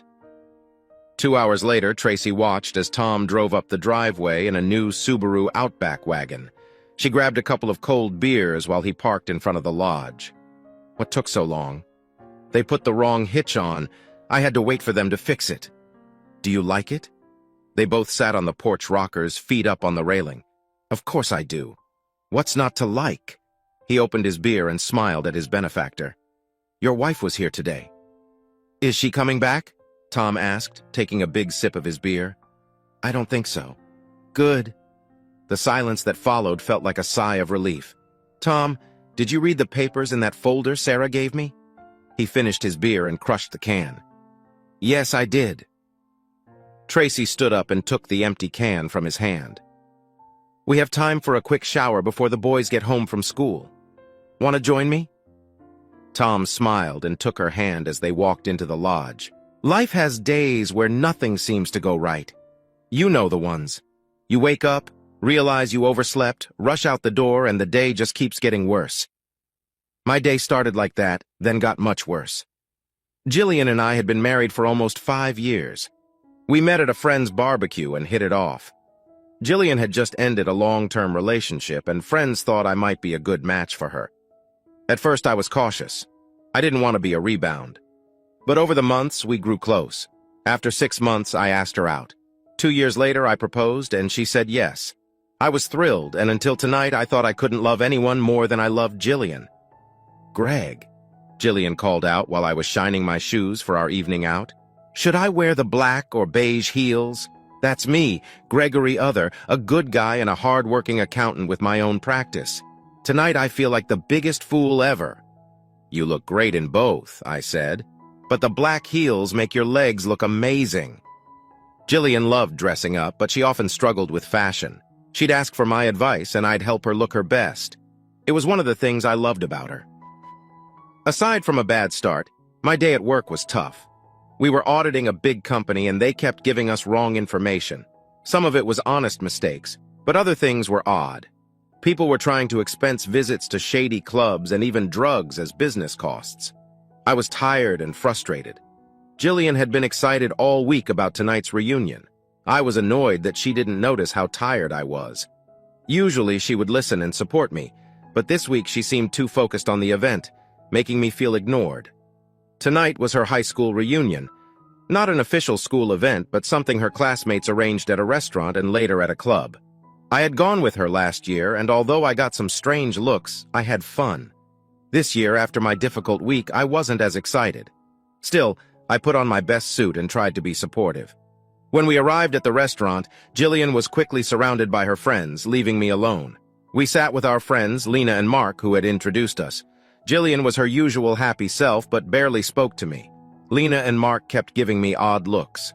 During dinner, Jillian and Lena went to the bathroom and were gone a long time. People started leaving for the club. I approached Mark. What's going on, Mark? I asked cautiously. Sorry, Greg. He seemed startled. I'm not sure what you mean. I looked at him seriously. Mark, I swear. I stopped when I saw Lena returning without Jillian. She grabbed Mark's hand, avoiding my eyes. Let's go, Mark. Lena, where's Jillian? I asked, my concern rising. Lena froze, looked at Mark, then around the restaurant, trying to figure out what to say. I'm sorry, Gregory. She went with a group and will meet us at the club. Without telling me, her husband? I asked, feeling angry. Lena, Mark, what's going on? Neither of them could look at me. I had enough. Without another word, I stormed out, got into my car, and drove to the club where everyone was meeting. It was a 10-minute drive, but I made it in 5. When I walked in, I saw my wife Jillian dancing with another man. His hands were all over her, and the way she pressed against him made it clear this wasn't the first time. I felt my life falling apart. People from the reunion started coming in, but no one said a word. I could feel their pity as I stood at the entrance of the club. I don't know how long I watched them, but they didn't notice me. I stood there until I felt a hand on my shoulder. I turned quickly, almost hitting Lena in the face. It's Jillian's first love, Troy, Lena said quietly. I couldn't tell what she was feeling. They grew up together, best friends through school, and dated all through high school. We all thought they'd be together forever until he got a scholarship in the States and they broke up. Now I knew the guy's name. I'd helped Jillian through her heartbreak when he left. They don't look very broken up to me, I muttered. He's been back for a few months now, Lena said without much emotion. I looked back at the dance floor. Jillian and Troy were still dancing. Lena kept talking, watching them, and Mark stood behind us. They are meant to be together, Greg, she said, sounding like a doctor giving bad news. I said nothing. Jillian was so devastated when they broke up. She loved him so much. We never thought she'd meet anyone else, but then you met, and it came together. Lena tried to explain. My fists clenched as the song stopped. We watched as Troy leaned in, cupped my wife's face, and kissed her. My fingernails dug into my palms. The first drop of blood hit the ground, and it was like a spell was broken. Jillian looked around, saw me, and walked toward me. I didn't notice Mark and Lena leave. She walked up like there was no history between us. Troy was my first love, Greg. We gave each other everything, Jillian said without even a greeting. I stood still. When he moved for his scholarship, we always said we'd reconnect when he moved back. I guess he moved back and you reconnected, I said sarcastically, the first words I'd spoken since leaving the restaurant. Don't be like that, Jillian scolded me. I know this is hard for you, but Troy and I are meant to be together. Meant to be together? Jillian, you married me, I exclaimed. She didn't look away. I'm sorry, Greg, I really am, but we need to divorce. Troy and I are going to get married and have kids. So what was I? A placeholder for the past several years? I almost yelled. People around us were staring, and the bouncers watched but didn't move. Troy was coming over to us. Greg, you were never... She stopped. I do love you, but you're not Troy. The love you and I have is nothing compared to what Troy and I share. Troy reached us and put his arm around Jillian, a frown on his face. I take it you're Greg? He asked, faking concern. That's Gregory to you, I replied angrily. He nodded. Okay, hostility, I get that, he said. You're upset because I'm taking your wife. She's going to divorce you, and we've been together since I got back. He paused. From the look on my face, he could tell I didn't know. Jillian went pale. Troy didn't know me, so once he realized what he said, he pushed Jillian behind him, getting ready to defend himself. Look, Gregory, he said, trying to calm the situation. I'm sorry you found out like this. Jillian tells me you've been a great husband, the friend I couldn't be while away. It would be good if we could all be friends. We share a lot of the same friends. Not for long, I said, looking at Jillian for a moment, then back to Troy. He looked like he was about to say something, so I spoke first. Let me get this straight, I said, my voice calm but my anger rising. The music paused and everyone turned to us, even the DJ. You two think you have true love? Are together through school? Then you break up because Troy moves away. While Jillian is heartbroken, she meets me, falls in love, and we get married. We're happy for several years. They nodded cautiously, the room silent. Then true love strikes again when Romeo comes back, and you two start seeing each other behind my back. Everybody knew. You could tell by the looks people gave me all night. Then, it all led up to this moment. My best friend breaking my heart in front of everyone. Greg, it wasn't meant to be, Jillian began. Meant to be what? I shouted. No one moved. All week you've been acting happy but ignoring me. You made me come tonight even though my week was tough. Then you left me the moment we got here. You disrespected me in front of our friends, and then I had to find you here, kissing him. Hey! Troy tried to speak, but I glared at him. Don't say a word, Romeo, I growled. Your true love has shown she doesn't care about loyalty. You say you've been together for months because it's real love? Go away. Listen, Greg, Troy said, trying to calm things down. I get it. Emotions are high. But Jillian and I are meant to be together. We're sorry you found out like this, but she loves me and we're going to marry. Naturally, you and she need to divorce. Naturally, I replied without emotion. Greg, Jillian said, I'm sorry, but we thought it was best to do it this way, like ripping off a Band-Aid. It hurts, but it's best. She paused to see my reaction. She had been my wife and best friend for years, and I was always open with her. She wasn't used to seeing me like this. It's Gregory, not Greg, I replied. She swallowed hard.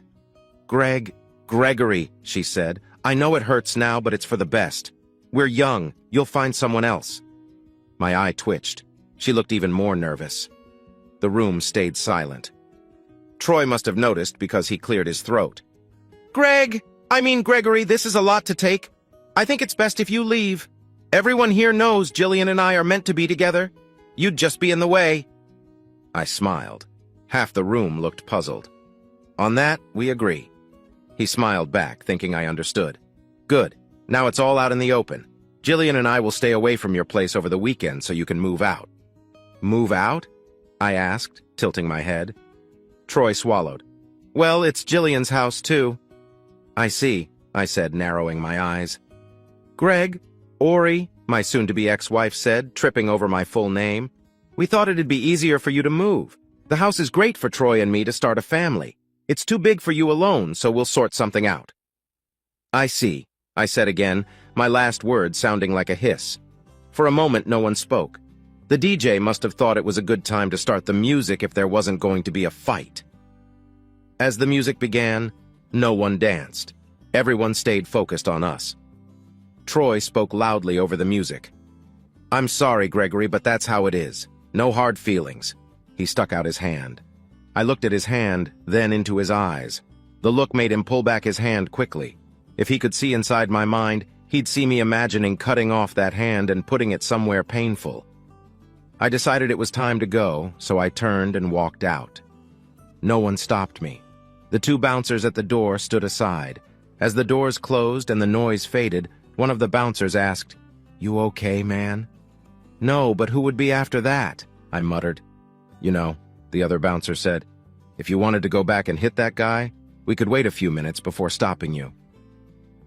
For the first time all day, I laughed. Both bouncers grinned. Tempting, but no. I don't need a night in jail. Both nodded. "Still," the first bouncer said, "I've seen a lot working clubs, but that's one of the coldest breakups I've ever witnessed. Sorry, man." I waved off their sympathy. "Thanks, but I just want to go home," I replied. "And change the locks. Don't let her back in," the second bouncer suggested. I raised an eyebrow, smiling. We talked for another minute, then I shook their hands and headed to my car. On the way home, I stopped at a hardware store. It was late, but they were still open for another hour. I quickly bought new locks, deadbolts, moving boxes, and packing tape. When I got home, I changed the locks and put together the boxes. In a few hours, I had packed many of Jillian's things. I began to feel the weight of her betrayal. I sat down, poured myself a drink, and opened my laptop. I logged into our bank account and started taking care of things. I blocked and canceled our joint credit cards. I opened a new account and transferred half of our savings into it. It would take a few days for everything to settle, but I had some cash on hand, so I could wait. The sugar from the Coke and the rum gave me a boost of energy, so I opened our legal folder. Inside, I found several important papers. The ones for our house, 2 properties we had bought, and the prenuptial agreement we signed before we got married. Now, you might think there was a clause about cheating, but no, there wasn't. The prenuptial was mostly to protect my business assets. When we started dating and then got married, I had just begun my accounting business. I had some smart mentors who gave me good advice. We made sure my business and any related companies were in my name only. Both Jillian and I signed that prenuptial agreement, which stated that my business, other accounts, and its subsidiaries were out of bounds in case of a split. Looking back, I'm sure Jillian agreed easily because she planned to cheat on me someday. But she had no idea how costly that would be for her. That night, I slept fitfully, but I managed a few hours before deciding to go out for breakfast. I drove around until I found a great place that mixed Asian and Australian food into tasty breakfast dishes. I enjoyed an extra strong coffee while I wrote an email to a friend at a law firm my company works with. I explained what was happening and asked him to prepare for a divorce. He called me in half an hour, shocked. I told him everything. He said he could file the papers on Monday and would refer me to someone in his firm who could help. He also expressed how sorry he was. I stayed at the cafe for another hour, browsing the web on my laptop and feeling a bit sorry for myself. When I got home, Mark and Lena were in the driveway. They got out of their car as I parked. "Greg, where—" Lena began. I raised my hand to stop her. "Gregory," I said. "Sorry?" Lena repeated. "My name is Gregory. Only my friends call me Greg," I said flatly. "Listen, buddy," Mark started, trying to sound nice. "We're sorry about last night. That is not how—" I raised my hand again and he stopped, just like Lena. I looked at a tree across the street. It had a broken limb from a recent storm.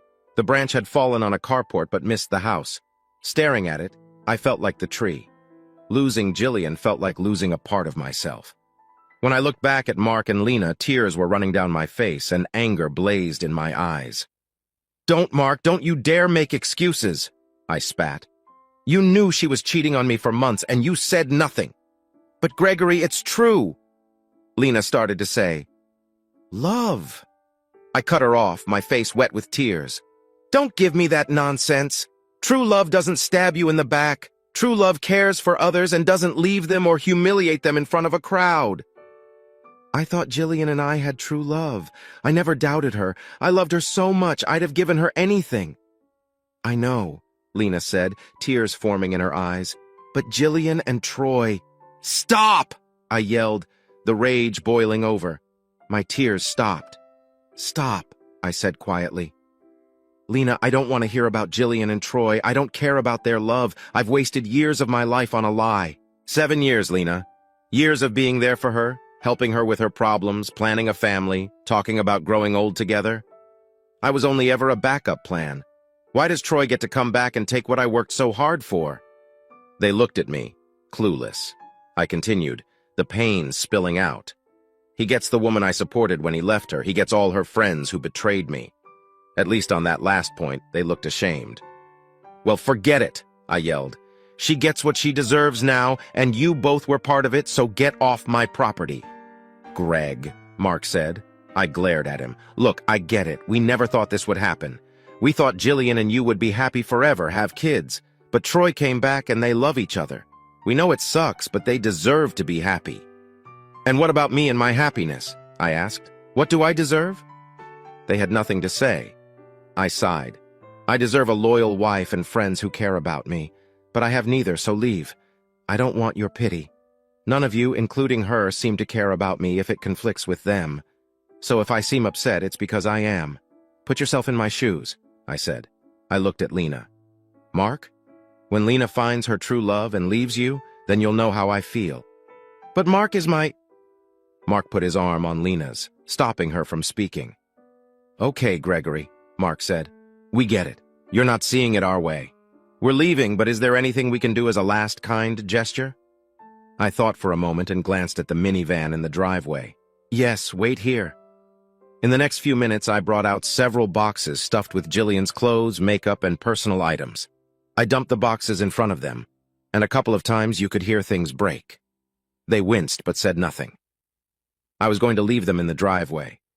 But since you're here, take them to her new home, I said. But Jillian said she wanted the house and you were moving. Lena started. I laughed and cut her off. It's not her house. It doesn't belong to her. And it doesn't belong to me either. She's out of luck. Tell her she doesn't need to come back here. Everything she owns is in those boxes. Also, tell her the divorce papers will be mailed Monday. I've already removed all her stuff and taken myself off the accounts. Whatever's left is hers. You're not even... Lena started and stopped. What? I asked. Going to fight? No. She's in love with him. She's been cheating on me, and she's lied to me about where her loyalty lies for years. She'll get what's coming to her. No more, no less. There wasn't much left to say, so I watched them load the boxes into their van and drive away. They looked sad, knowing they had lost my friendship by supporting Jillian. If they felt sorry, I didn't see it. That night, I got drunk and cried like a baby. I got angry and punched a hole in the wall. Then I smashed a vase Jillian and I bought on our first anniversary. I was so mad at being abandoned by my wife and friends. I destroyed the lounge room, throwing anything that wasn't tied down and breaking things that were. I made more holes in the hallway walls, tore doors off cabinets in the kitchen, and put dents in the fridge. The next morning, I woke up hungover with a terrible headache, bloody knuckles, and scrapes on my arms. I roughly bandaged my hands and arms, knowing I needed to see a doctor. I looked around the lounge room. I'd have to replace everything. The hallway walls were full of holes, and the kitchen was a mess. Cupboard doors were everywhere, and the appliances were damaged.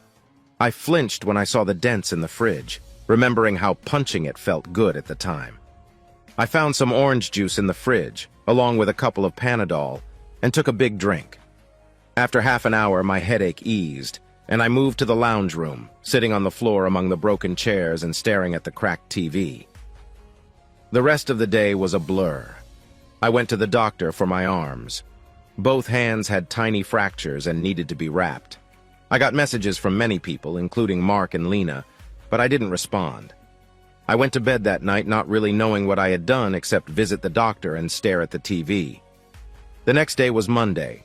and I went to the office at my usual time. My routine was to check emails from Friday and the weekend, then prep for a 9 a.m. team meeting to plan the week. I had a team of 15 people, and we generally did good work. Around 8:30, my office admin, Colleen, an older lady in her 50s, came in. She looked at me, pulled out a chair, and sat down. "Rough weekend?" she asked, noticing the bandages on my hands and arms. I had never been harsh with her in 3 years of working together, but when I glared at her, she gulped. "Gregory, I'm sorry. It must have been rough." "What happened?" she asked. I sighed and looked at my screen for a moment, then turned to face her. "Jillian left me for her true love," I said in a flat voice. "What?" Colleen exclaimed. "No, you're joking. Seriously, Gregory, don't." I raised my bandaged hands, feeling tears form in my eyes. I shook my head. "It's true," I said. Friday night, we had that informal class reunion. It felt like everyone knew it was going to happen, including Mark and Lena. They all knew Jillian had been seeing someone else for months. They all ambushed me with the truth on Friday night. Then I started crying. For the first time since we met, Colleen came around the desk and hugged me. As she cried, I could feel her tears falling on my shoulders. I told her about Saturday, how I got drunk and lost control. I broke most of the furniture in the house and punched holes in the walls. I told her how I went to the doctor the next day to get my hands bandaged, dealing with a terrible hangover. By the time our morning meeting came, we had tried to dry our eyes as much as we could. Colleen brought everyone into the big meeting room on time, and once they were seated, I came in and sat down. "I hope everyone had a good weekend," I said. People nodded, but they were all trying not to look at my bandages. "This week," I began, but Colleen interrupted, raising her hand to stop me. "Sorry, Gregory, but I can't ignore this. After what happened to you this weekend, you can't act like everything is fine," Colleen said. I paused, then nodded. She looked at me, seeking permission to explain to everyone. I agreed, knowing she would only share what was needed. "Everyone, this weekend, Gregory was betrayed by his wife and some friends. Jillian has been cheating on him for months and left him in a terrible way, embarrassing him in front of people, including some who were supposed to be friends," Colleen said. She stopped, then looked at a person sitting quietly across the table. "Isn't that right, James?" she asked. James Colson, one of our accountants, was Jillian's classmate. He and his wife had been there Friday night. James hadn't said much since coming to the office and tried to stay unnoticed. When Colleen started talking, he went pale. When she called him out, he tried to sink into his seat as everyone turned to look at him. He said. "James," Colleen said in a firm voice. "Were you or were you not there on Friday night?" "Yes, but," James tried to say. "And did you know your boss's wife was having an affair with someone from your class?" Colleen asked firmly. James swallowed. "Be honest, James." James looked down at the table. "I did," he said quietly. For a moment, no one spoke. The room was tense. Until today, I thought everyone supported each other. Now almost everyone was angry at James. "All right then, James," Colleen said after a moment. "I think you need to leave the room. Consider your future here, because if we find out you supported Jillian, you'll be fired. Do you understand?" He swallowed again, then stood. "I understand." He quietly left the room. No one said anything. I had almost forgotten James was there on Friday. In the chaos, I barely noticed anyone except the main people causing my pain. I cleared my throat. "Everyone," I said, trying to focus. "My personal life is a mess, and my weekend was terrible." I showed my bandaged hands. "But we have work to do and clients to care for. This week, let's support each other. If you need anything specific, let Colleen know. I'll be here, but I won't be at my best, so please be patient with me."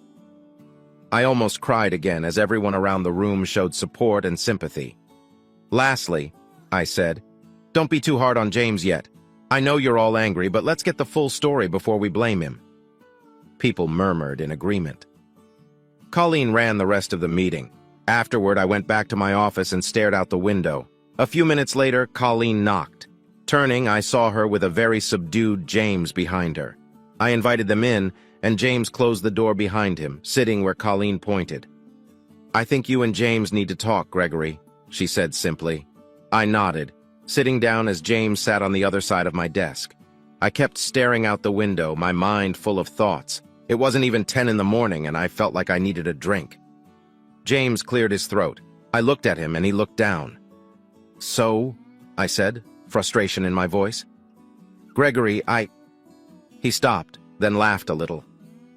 "Is something funny?" Colleen asked, her professional manner tinged with anger.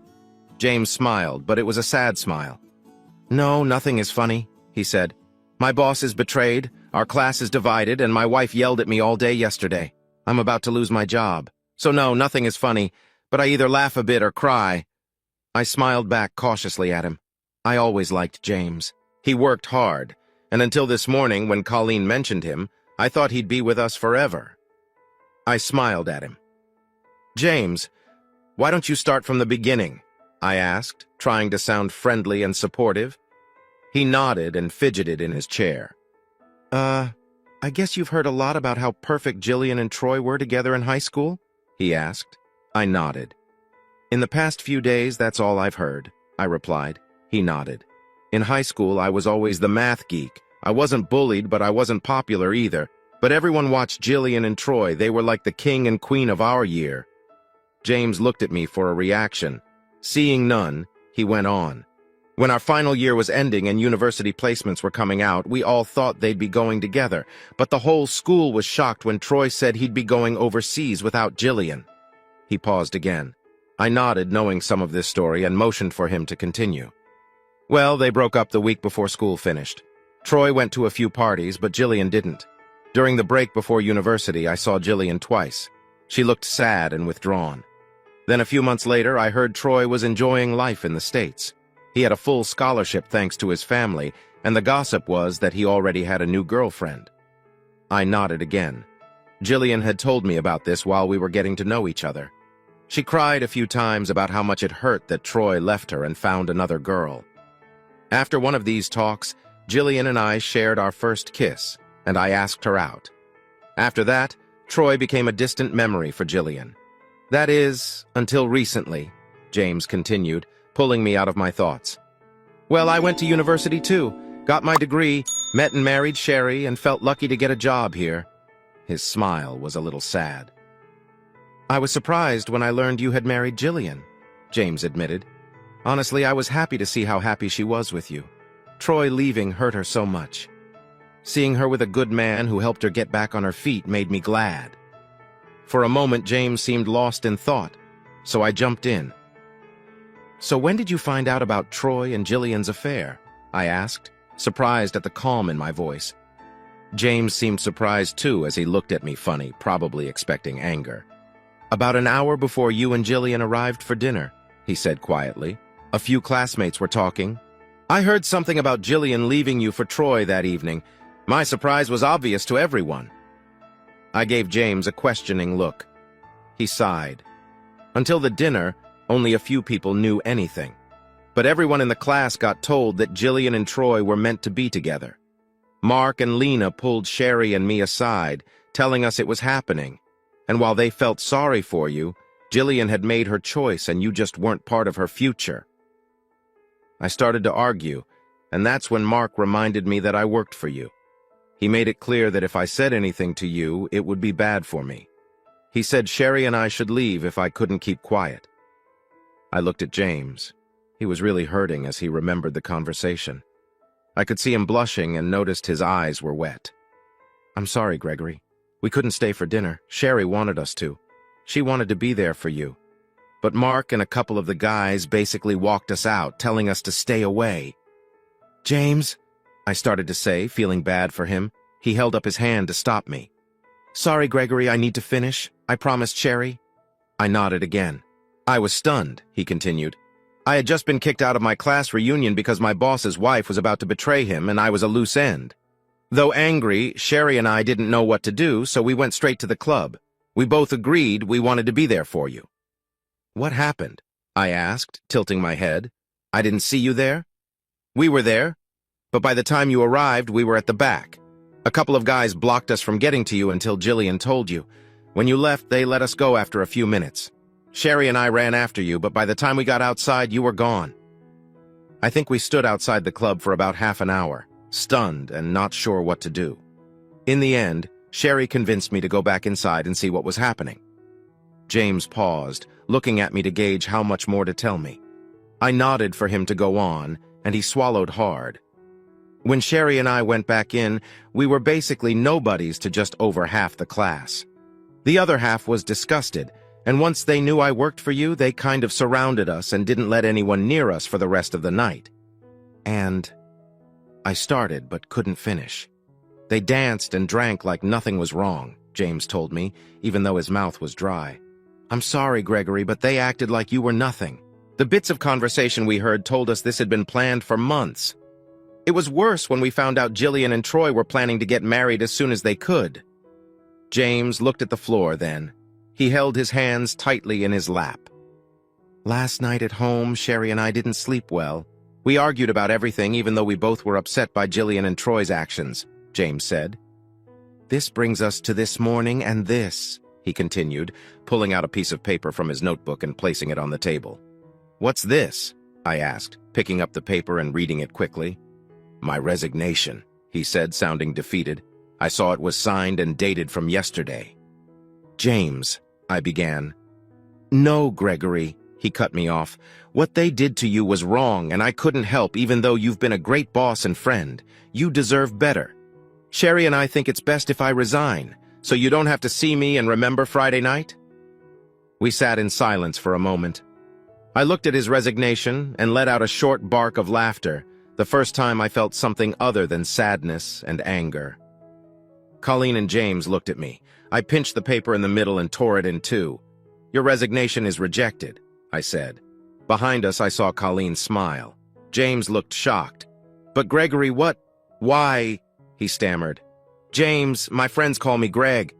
And with what you just told me, I want you to think of me as a friend. You tried to help and warn me, but you couldn't. They were ready for it. But you care about me, and that's what matters. If that's not a friend, nothing is. James, I'm deeply hurt, I explained. I'm both sad and angry, but I can see you're hurt too. James nodded. Sherry and I thought it was best. I know, I replied, and that's why I want you and Sherry to stay with us. For the next half hour, we talked. In the end, Colleen, James, and I walked out of my office and called everyone back into the meeting room. I explained how James was just as surprised as I was and was kicked out because of the two cheaters. As I laid it out and told everyone what we should do, any bad feelings towards James disappeared. By the time we left the room, there were some secret smiles on people's faces. For the rest of the week, I spent most of my time in the office. Besides advising my staff, I mostly worked on my divorce. I didn't end up mailing the papers. I had Jillian served at work instead. Though cheating isn't a deciding factor in Australian divorces, I made sure my lawyers included a clear statement about her cheating in the documents. After she got the papers, Jillian called and texted me a few times. I didn't delete them, but ignored them. I assumed they'd be angry, so I let them pile up. I kept myself busy with bank accounts, asset listings, canceling cards, and insurance stuff. My team made sure all my legal documents were up to date so Jillian couldn't touch anything. Colleen dropped by my place on Tuesday with a meal and was shocked at the mess in my house. She cried as she walked through the rooms, leaving a trail that Hansel and Gretel could have followed. On Wednesday morning, Colleen called my insurance agency and started arranging an assessment of the damage. By Friday, she had managed to get assessors and cleaning crews for my house. Everything would start happening the following week. By Friday night, I was exhausted, both physically and mentally. But I still wasn't sleeping well. So Saturday morning, with no work, I got up early and went for a run. I ran to the local shops and sat at a cafe, enjoying a coffee and a croissant before jogging home a couple of hours later.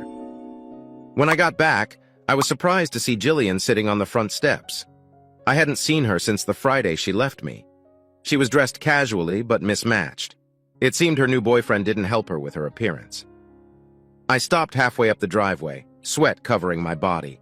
I pulled out my earphones, silencing the loud music. For a moment, neither of us said anything. Greg, it's good to see you. Jillian started. I spat onto the grass, cutting her off. What? I replied. Surprised I'm looking after myself after my unfaithful wife betrayed me so publicly? Afraid I might have harmed myself because you hurt me so badly? Worried I'd be drunk and unable to function because of how you treated me? I glared at her. and she took a half step back, paling a little. It wasn't like that, Greg. I never meant to. Hurt me! I nearly yelled, stopping her excuses. She nodded her head. Like I believe that, Jillian. You planned everything to tell me you were leaving in front of people I thought were friends. You aimed to destroy me, I said. She looked at her feet. Greg, it wasn't my idea to do it that way, she said quietly. Mark and Troy thought if we did it this way, you wouldn't try to fight back. I threw my head back and laughed. You must be kidding, I said bitterly as I calmed down. After knowing each other for years, nearly being married for 5 years, you thought if I found out you were cheating on me or leaving me, I would fight for you? Jillian blushed. But, no buts, I snapped at her. You lost any right to my care or defense the moment you betrayed me. It took me some time to find out, but now that it's clear, you can leave. Greg, you can't talk to me like that. I'm still your wife, Jillian retorted angrily. Ha! I said, walking up the drive and past her to the front door. I pulled out my keys and unlocked the door. As I walked in, Jillian tried to follow until I stopped her with a raised hand. You're not welcome in, I told her bluntly. But, Greg, it's still my house too, she stammered. I shook my head. No, it's not. It never was. The house belongs to the trust, and my wage paid the rent each month to the trust. She looked confused. Look, Jillian, it's not your house anymore, and you don't live here. Wait here. I have a few things for you. I closed the door behind her. I went to my study and quickly messaged my lawyer to let her know Jillian was there. I grabbed a few things and returned to the front door. Jillian was still standing there. Greg, she began. I held up my hand to stop her. Firstly, it's Gregory. Only my friends call me Greg, and you are not my friend. Jillian swallowed. Second, I said, handing her a small folder. In here is a check for your half of our shared assets. Her eyes widened. The check she held in her hand told her more than any divorce papers that we were done. Third, you have something for me? She seemed unsure, then opened her bag, pulled out a manila envelope, and handed it to me. I'm sorry, Gregory. You will be, I said quietly. I opened the envelope with her standing there and flipped through the first few pages. I snorted and looked up at her.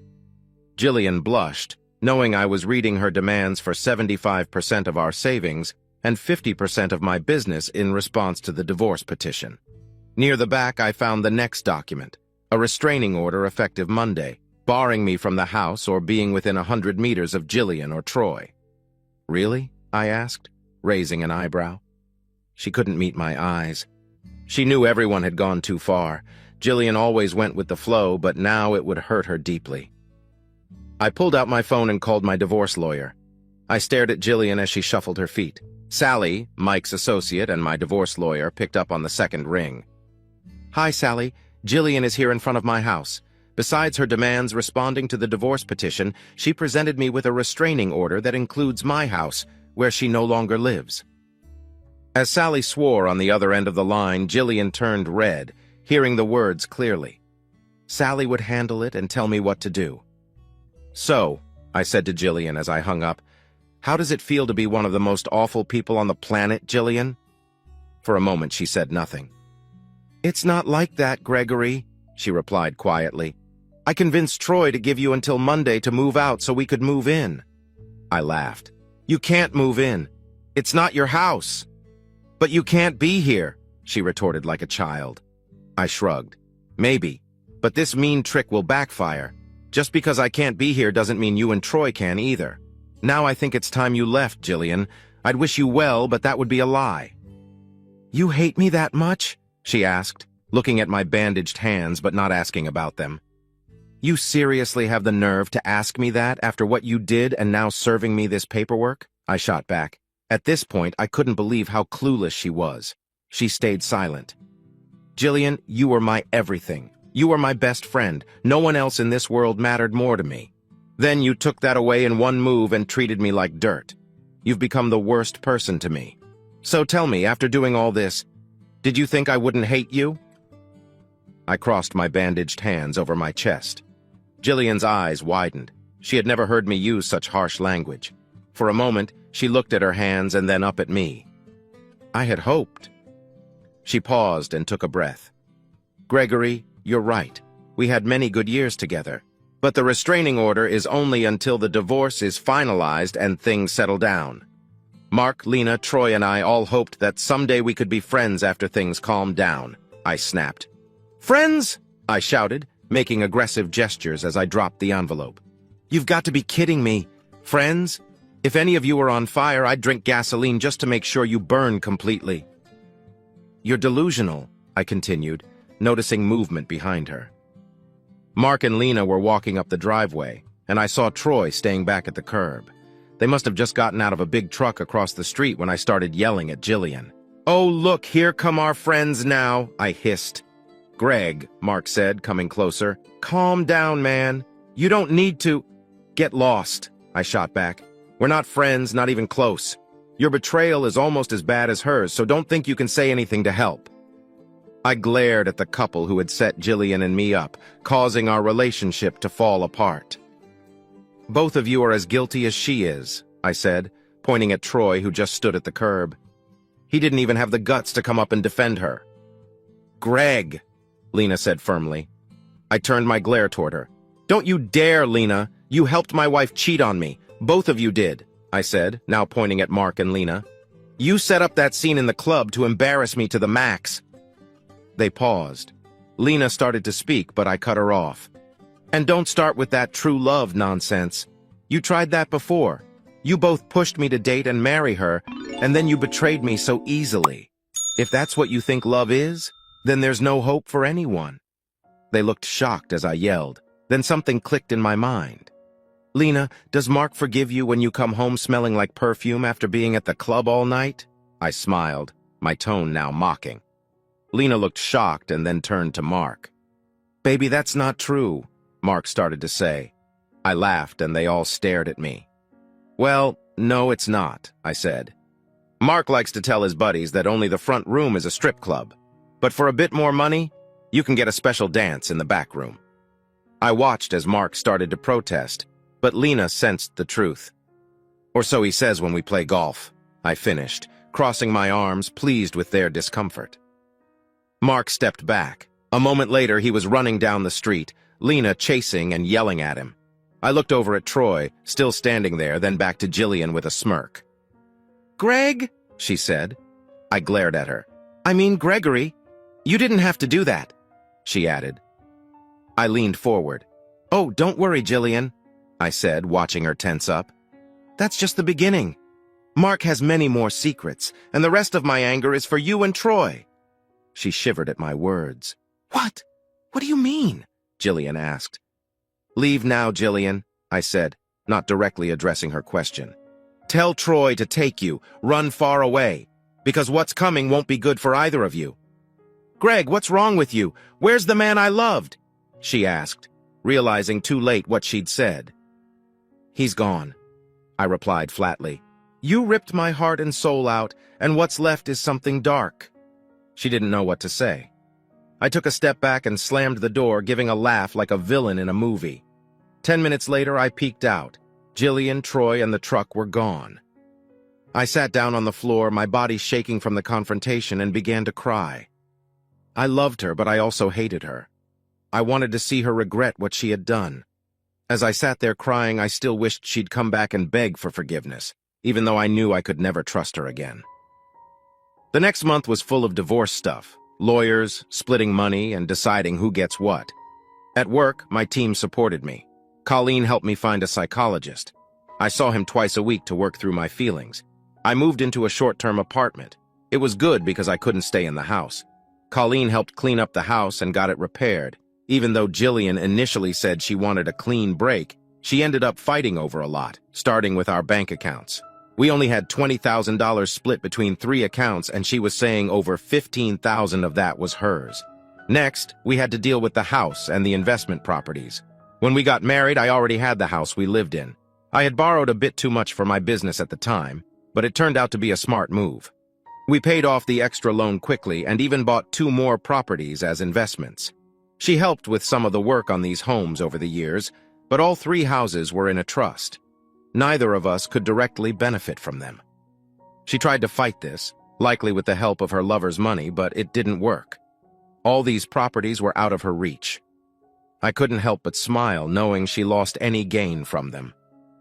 Next came the furniture and jewelry. Through my lawyer, I informed her that all her things were packed in boxes and delivered to her. I made a list that included shoes, earrings, and necklaces that were in the boxes I packed for her. My last thought was Jillian's claim on half my business. She believed she was owed half since we had been together right after I started it. Sally, my lawyer, firmly pointed out the terms of the prenup and told Jillian she got nothing from my business. In the end, she got $10,000. I guessed she spent most of it on lawyers. I wasn't happy, but it did give me some satisfaction that she walked away with so little while I kept my houses and business worth much more. Sally also did something extra for me by getting Jillian to give up both her wedding and engagement rings. The restraining order was dropped since Jillian had no claim to the house. She couldn't get in anyway, as I changed the locks and hired a security company to check the house a couple of times each week before I moved back in. Once everything was decided, we had a couple of months to wait for the divorce to be final. I didn't hear much from Jillian. However, James and Sherry got a lot of questions from people at the reunion who they still talked to, and they both firmly told everyone to back off. James found out that Jillian and her lover were living in an apartment in town provided by the company he worked for. He had a 6-month lease, and then he would have to either pay for it himself or find another place. It seemed he thought that by getting together with Jillian, he would have a house ready for him. Too bad for him. The next surprise came in August, a couple of weeks before the divorce was final. It was tax season in Australia, one of the busiest times for accountants. For small businesses, August and September are very hectic as they want to get their taxes done and get refunds sorted out quickly. We didn't handle many small business taxes, but over the years we had done some favors for friends. I was surprised when one of those businesses showed up on a Tuesday morning. I never thought I would see their faces again. "Gregory, come on, man. You gotta help me out," Mark was pleading, sitting across the table in one of our meeting rooms. Lena was sitting beside him, looking down. Just from one glance, I could tell their relationship was tense, likely because of our last meeting. "Why?" I asked, enjoying their discomfort. James was sitting beside me. For the past few years, James and I had handled the taxes for Mark's import-export business. It was a complex process, making sure the correct filings were done and all revenue reductions were worked through. We got paid well for it, and Mark could go somewhere else, but it would cost him more, and it would take a few years for another accountant to get to know his business. "Really, you're really going to make me beg, Greg, Ori?" Mark said, his voice pleading. I laughed. James smiled. "Well, begging would be a nice touch, but it wouldn't work. What I am curious about is why you're here. I mean, all of you planned to embarrass me. You made excuses and didn't care about how I felt while you all praised Jillian and her lover, telling me to get over myself. Well, I have gotten over myself, and I decided that I want nothing to do with any of you. Can you believe that choice?" No one said anything for a minute. "You were right, you know," Lena said quietly when no one else spoke. I raised an eyebrow at her statement. "Meaning?" I asked. For a moment, Lena looked at Mark, her face showing anger, but then it changed to sadness. Mark looked down at his hands, saying nothing. "About the strip club, the back room, you were right," she said sadly. The surprise must have shown on my face. When Mark bragged about it, I thought he was just exaggerating. When I told Lena what Mark had said, I did it to upset them. I didn't think it was true. "Wow, really? So Mark, you were telling the truth?" I asked, a bit shocked at my former friend. He looked up at me for a moment before looking back down and nodding. I looked at Lena with a raised eyebrow. "You were right, Gregory, and not just about Mark's behavior," she told James and me while Mark kept his head down. "You were right about everything. We got so caught up in the romance that Troy and Jillian were selling to us that we never really thought about you." I went to reply, but Lena shook her head. For the first time, I held my tongue. "That day, when you told us about Mark for a few seconds, I thought you were just trying to upset us. But then I saw the look in his eyes, and I knew you were telling the truth." "You didn't know it was true, did you?" Lena asked me. I shook my head and snorted. "Figures." She paused and then looked at me, and I was surprised to see sadness in her eyes, aimed at me. "I think we all knew you would hurt Gregory. When he came back and others told us, we knew it was wrong but convinced ourselves it was true love. We lied to ourselves. Some people, like my husband, she said with regret, were easing their own guilty conscience by telling us you would be fine to hide their own cheating. I looked at the broken couple. Mark couldn't look us in the eyes, and Lena was about to cry. "And now?" I asked simply. Lena gave a bitter chuckle. "Now, well, our past actions are catching up to us. We've hurt someone we loved, and my own marriage is barely holding on. I don't know if it will survive." I looked at Mark, who said nothing. I knew he was listening, but he couldn't lift his head. If they thought guilt would make me sorry for them, they were mistaken. "I can't say I'm not pleased you're both hurting," I said softly. "But as the head of other accounting, I've decided it's not good for this business to keep looking after your company." I watched Mark's shoulders slump. "However," I continued. Mark looked up at me with hope. "I can recommend 3 firms that might take your account. James here has a list of their details." James slid a piece of paper across the table. "If you're interested, let James know, and we can send your past financial records to any of them." The hope in Mark's eyes faded. "That's it?" Mark asked. "A recommendation? You're really done with us?" "Yes," I replied, shrugging. "You chose to betray me by supporting Jillian and that guy, using terms like true love and meant to be together without regret. You even laughed about it. Actions have consequences. You mess with my life. I mess with yours." With that, I got up and walked out of the room without saying goodbye. Later, James came in and told me they had chosen someone, and he would hand over the details once Mark and Lena signed the forms. The same scene repeated 3 more times over the next month with clients who supported Jillian in her betrayal. It was clear I wouldn't work with them anymore. Unexpectedly, although I lost 4 clients, I gained another 6. These were people who didn't support what happened and wanted to help me. Other accounting didn't need the extra work, but I didn't say no. August turned into September, and the final divorce papers came through. By then, I had moved back into my remodeled house. My arms were fully healed and no longer itching. I missed looking tough, but I didn't miss the itchy bandages. The day I got the paperwork, I missed a call from Jillian that I never returned. She had also sent a text. "Goodbye, Gregory. I'm sorry. I didn't know how to feel." Did she regret what she had done? The pain of betrayal had eased a bit over the months since the incident at the club. I was still angry and upset, but I had a logical mind. If Jillian could so easily have an affair and leave me, then she wasn't right for me. That weekend, Colleen and several colleagues from work came to my place uninvited for a friends and family barbecue. I was surprised, but I must have hugged over 24 people that Saturday afternoon. I only got to meet about 1/3 of the people there. All afternoon, I was never alone. Someone was always there, be it Colleen, James, Sherry, or a dozen other staff. At one point, I was sitting with a drink while James manned the barbecue. Sherry sat with me, and I almost cried watching a group of kids play touch football in my backyard. Jillian and I had talked about having kids for years, and watching the kids hit me hard. I felt a soft kiss on my cheek and gave Sherry a surprised look as she sat back down beside me. She held my hand and touched my cheek. "I understand, Greg, but there will be life again. Don't close yourself off. This afternoon, you have many people here to support you. Friends, colleagues, family, everyone knows we are here for you. It wasn't fair what they did. They hurt James and me too, but that was only a side effect.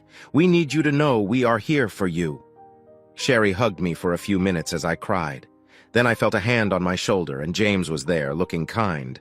This was followed by a hug from Colleen and several other staff. I felt eyes on me, or soft touches letting me know I had support. I was a wreck for most of the afternoon, but I never felt awkward. The following week at work, I felt much better. Staff noticed me smiling and even joking, something I hadn't done for a long time. During the weekly staff meeting, I thanked everyone for coming and helping, especially James, Colleen, and Sherry. Sherry had shown me there is life after betrayal. That week, we got 3 new clients, including 2 big companies. It seemed one of our old clients had recommended us. These companies needed a thorough financial review, and we got chosen for the job. We divided the work, and for the first time since Jillian left me, I joined the team on a forensic audit. It was good work with a 3-month deadline, so we got started. In the evenings, I started a routine of cooking dinner and staying fit. I knew I could either drown myself in work or worse, in alcohol. but I wanted to rise above the betrayal and find life again. Thanks to Colleen and the team, I had hope for more than just being another divorce statistic. It was a quiet Thursday evening, 2 weeks after the barbecue. I was making lamb cutlets and gnocchi with an apple mustard sauce when the doorbell rang. I laid the tea towel on the table and walked to the door. Opening the door, I was shocked. A beautiful blonde woman, a little over 5 feet tall, stood there looking nervous. Before I could greet her, she stepped in, grabbed my shirt, and kissed me. For a moment, I was stunned, but her lips were soft and I tasted mint on her breath. Without thinking, I kissed her back. Her arms went around my waist and I pulled her closer, our lips not parting. It could have been 30 seconds or 30 minutes, I didn't know. But it felt amazing. As we pulled apart, I saw tears in her eyes. Before I could ask her anything, she slapped me. It wasn't hard, but it was still a slap. I stood there shocked. Her face was sad, but also full of compassion. "I'm sorry, Gregory. That wasn't a great way to say hello," she said. Her voice was soft but firm. I looked at her, puzzled. Sure," I said, not knowing what else to say. She smiled. "Rebecca," she said. "Rebecca," I repeated. We stood there in silence for a moment. "So, Rebecca," I said, "what brings you here this evening?" She smiled a bit shyly. "You," she said. "I suppose your greeting made that clear, but why are you here to see me?" I asked, a slight smile forming on my lips. "Because you need me to be here," she replied, smiling too. "Really?" I asked. "Why do I need you? I mean, I enjoyed the kiss, but then you slapped me. I'm confused." Now I saw happiness in her eyes. "You think I'm beautiful?" she asked. I nodded. "Yes, and gorgeous." Her smile widened, and I felt drawn to her even more. "Thank you, Gregory," she said, blushing. She wore a dark blue sundress that contrasted with her blonde hair. Her high cheekbones, large blue eyes, and cute nose made her very attractive. "Something smells nice," she said, sniffing the air. I sighed contently and invited her inside. I was curious about what she wanted. We chatted a bit as I guided her to the kitchen. I poured her a glass of Shiraz. She watched me without drinking it. I quickly prepared a second plate of dinner for her. I set the table, dimmed the lights, and we both laughed a little. "Our first date and you ordered for me?" she joked. "Well, a woman likes a man who knows what she wants," I teased back. Rebecca laughed and then raised her glass. "To Gregory, showing grace even when wounded," she toasted. We clinked glasses and took a sip. I watched as she tried the food. Her eyes went wide. "Gregory, this is amazing," she said. I nodded and tasted it too. It was good. We both enjoyed the meal. "So, Rebecca, no more games. Who are you and what's happening here?" I asked. She took another bite and another sip of wine before she spoke. "First off, thank you, Gregory. There were many ways you could have reacted, and you handled it with grace. I was outside your door for almost 20 minutes before I knocked." I nodded and took a sip of my wine. "We've met a few times before. I'm Colleen's niece." She paused, letting that sink in. Finally, I got it. "Oh, Rebecca, sorry, you look very different now," I said. She smiled, but it was a sad smile, an old pain behind it. I remembered Rebecca. She used to look so different. Back then, she was in a goth phase, following a boy Colleen said was trouble. When we first met, her hair was jet black. She had many piercings, and she wore a lot of pale makeup with dark clothes and boots. "I was going through a bad time," she said, still smiling. "It was right after I broke up with my boyfriend. I didn't know who I was and felt lost. Aunt Colleen brought me to the office after talking with my mom to give me a fresh start." I nodded, remembering. She came to the office a few times that month, always dressed in black. Her blonde hair was dyed black. She wore black lipstick and eyeliner and had lots of piercings. "He was cheating on me with 2 girls and a guy," she said, snapping me out of my thoughts. I nearly choked on my wine. "What?" I exclaimed. "Yeah," she said, looking down at her wine glass. "We were at a club high and went back to the guy's place. I went to the bathroom, and when I came back, he was with one of the girls and the guy." I looked at her, shocked. Even high, I freaked out. I'm loyal to one person. I understand bisexual attraction, but I'm not like that. I don't do groups, she said, looking at me again. "Neither do I said. She seemed to relax a bit. "Anyway," Rebecca continued, I ran out and went home crying for 3 days. After a week, Mom got me to go out with Aunt Colleen, and that's when she brought me to the office, and I met you." I smiled. "I remember meeting you," she said, smiling shyly. "Aunt Colleen introduced us, and you shook my hand. You didn't look at me like a sad goth girl who got betrayed. You didn't judge how I looked. Do you remember what you asked me?" I nodded. "I asked you what kind of coffee you wanted." Rebecca smiled. "Yes, double shot mocha with extra chocolate," we both said at the same time. We laughed. "You do remember," Rebecca beamed. I nodded and took another sip of wine. Her smile faded. "The slap was because I was at the barbecue the other day, and you didn't see me," she said, looking me in the eyes. "I'm sorry, Rebecca. It was a hard day," I said. She gave a small smile. "It's okay, Gregory. I knew you were having a tough day. I just imagined kissing you and slapping you because you didn't see me. I even hugged you and said everything would be all right, but I guess everyone was doing that and you don't remember much." I thought for a moment. I remembered someone with hands on my chest wearing dark blue jeans and a red blouse saying things would be fine. "You remember?" she asked. "A little," I said. "Red top, blue jeans?" Rebecca smiled and nodded. "I spoke to Aunt Colleen and asked about you." Rebecca blushed a bit. "She knows I have a crush on you, and I think she saw me hug you at the barbecue. She encouraged me to talk to you." I chuckled. "Did you plan to kiss me?" "No." Rebecca blushed more. "I wasn't sure if I could do it, but when you opened the door, I just went for it." I reached out and held her hand. "I'm glad you did. It was the best thing to happen to me in months." Rebecca smiled, and we talked for the next 3 hours. She helped me clean up dinner, and then we continued our chat with a small glass of port in the lounge.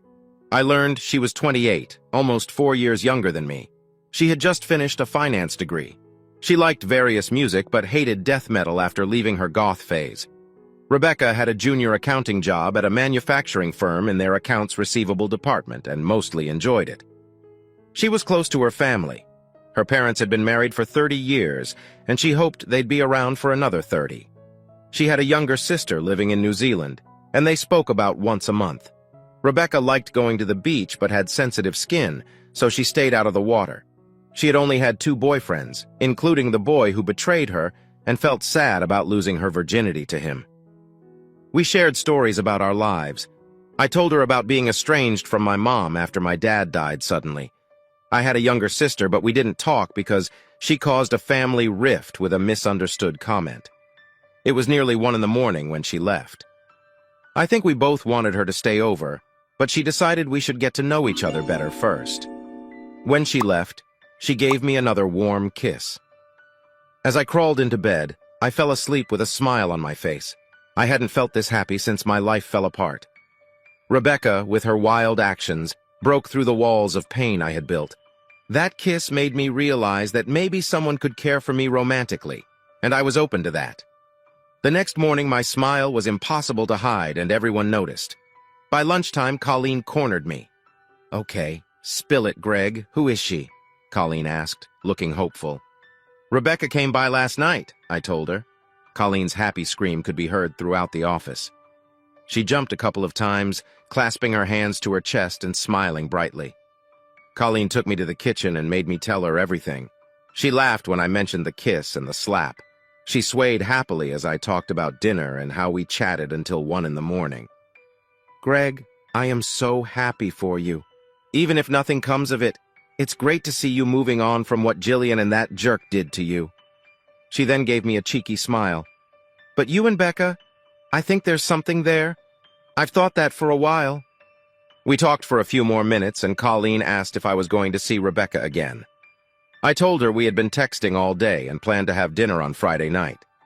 Colleen was cheerfully excited for the rest of the afternoon, and her mood spread to everyone else. Friday night came, and I drove to pick up Rebecca. I told her to dress up a bit as I wanted our first formal date to be special. She didn't disappoint. I knocked on her apartment door, and she took my breath away.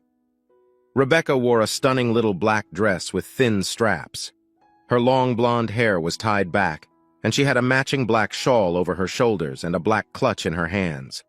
My eyes traveled down her body to her toned calves and modest heels. She smiled, turned around, showing off, and laughed. "Wow, I'm doing great so far," she laughed. Every time we meet, you can't say hello." Before she could say anything else, I stepped forward and pulled her close. I looked into her eyes for a moment, then gently kissed her lips, trying not to mess up her makeup. "Hello, beautiful," I said as I broke the kiss. Henan," Rebecca said, eyes closed. I laughed. She opened her eyes and smiled. We walked hand in hand to my car. As I opened the door, Rebecca stopped and stared.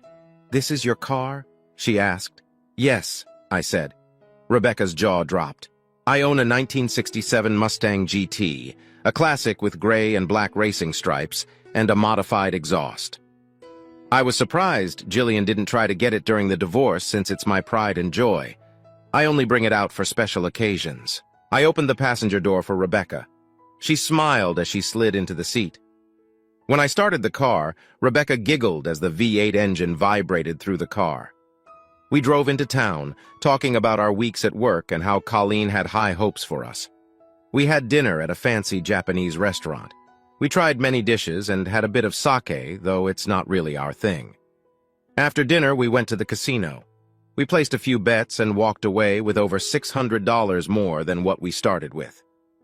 The casino also had a club, so we headed in, all dressed up. It was a fancy place with lots of people looking for a good time.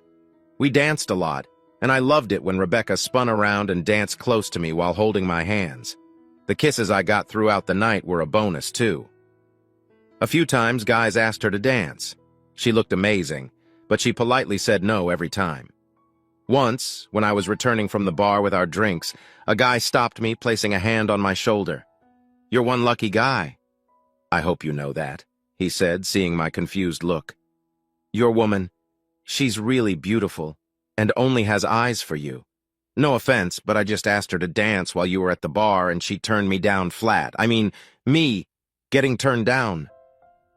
The guy was good-looking, likely a personal trainer or athlete. He probably had charmed many women before, but Rebecca wasn't interested. He patted my shoulder, smiled, and walked away. Saturday morning, I woke up slowly, a smile on my face as I remembered the wonderful evening I had spent with Rebecca. The morning sun peeked through the blinds, gently waking me up. I lay there thinking about last night's dinner, dancing, and those deep conversations that made me feel so connected. I remembered dropping her off with a warm kiss. Wait, not dropping her off. Fully awake now, I turned over and saw her. Rebecca was lying there, eyes closed, breathing softly. I remembered how, without needing any words, we both came back to my place. She followed me to the bedroom, took off her dress, and got into bed with me. "If you're going to stare at me like that, you better follow it up with action, buddy," Rebecca said lazily. Her eyes remained shut, but a big smile spread across her lips. I smiled back, pulling her close under the covers. Her warmth pressed against me, and it felt like our bodies just fit together perfectly. As we kissed, I felt a rush of feelings. It was like the very first time we met, full of passion and connection. "Rebecca?" I asked as we paused to catch our breath. "Mm-hmm," she responded, still lost in the moment. "Rebecca?" I said again. She opened her eyes and looked at me. I saw desire, but there was something else too. Was it love? For a moment she stayed sleepy, but she must have sensed my tone. "Gregory, are you all right?" she asked, sounding concerned. "If you're worried, we didn't do anything, just kissed and slept." I propped myself up on one shoulder, turning to face her. "Rebecca, I started, then hesitated. She said nothing, just adjusted herself, letting the sheet slip for a moment. Then she quickly pulled it back up, waiting for me to continue. "I'm scared," I admitted. "What Jillian did to me hurt a lot. It made me feel like I was never good enough, like I failed." Rebecca nodded quietly, giving me space to go on. "I felt so many things over the past year, pain, anger, sadness. But now I'm scared, not because of Jillian, but because of you," I said. Rebecca reached out and cupped my cheek. Her touch was so gentle it almost made me cry. "I understand, Gregory. Jillian hurt you deeply," Rebecca said softly but firmly. "You put yourself out there, tried to connect with her, and got rejected." I nodded and took a deep breath. "I'm scared, Becca, because I think I'm falling in love with you. I feel broken. What if I can't give you what you need?" In an unexpected move, she pulled me into a hug, my head resting on her chest. "Shh, don't worry about that," she said soothingly. "I see your pain and I want to help you heal. Just give me what love you can. Don't hold back." I lifted my head to meet her gaze. We looked deeply into each other's eyes, and moments later our lips met in a passionate kiss. My hands roamed her body, exploring every curve. We both found comfort and pleasure in each other. The intimacy grew as our touches deepened, but this time, it wasn't just about physical connection. It was about healing and understanding. Rebecca and I found solace in each other's arms. The love and care we shared that morning spoke louder than words. We let go of our fears, at least for a while, and embraced the moment. As we lay there, close and connected, I felt a new kind of hope blooming inside me. It had been a few weeks since I'd last been with someone. Watching videos and using my hand wasn't the same as having a real partner.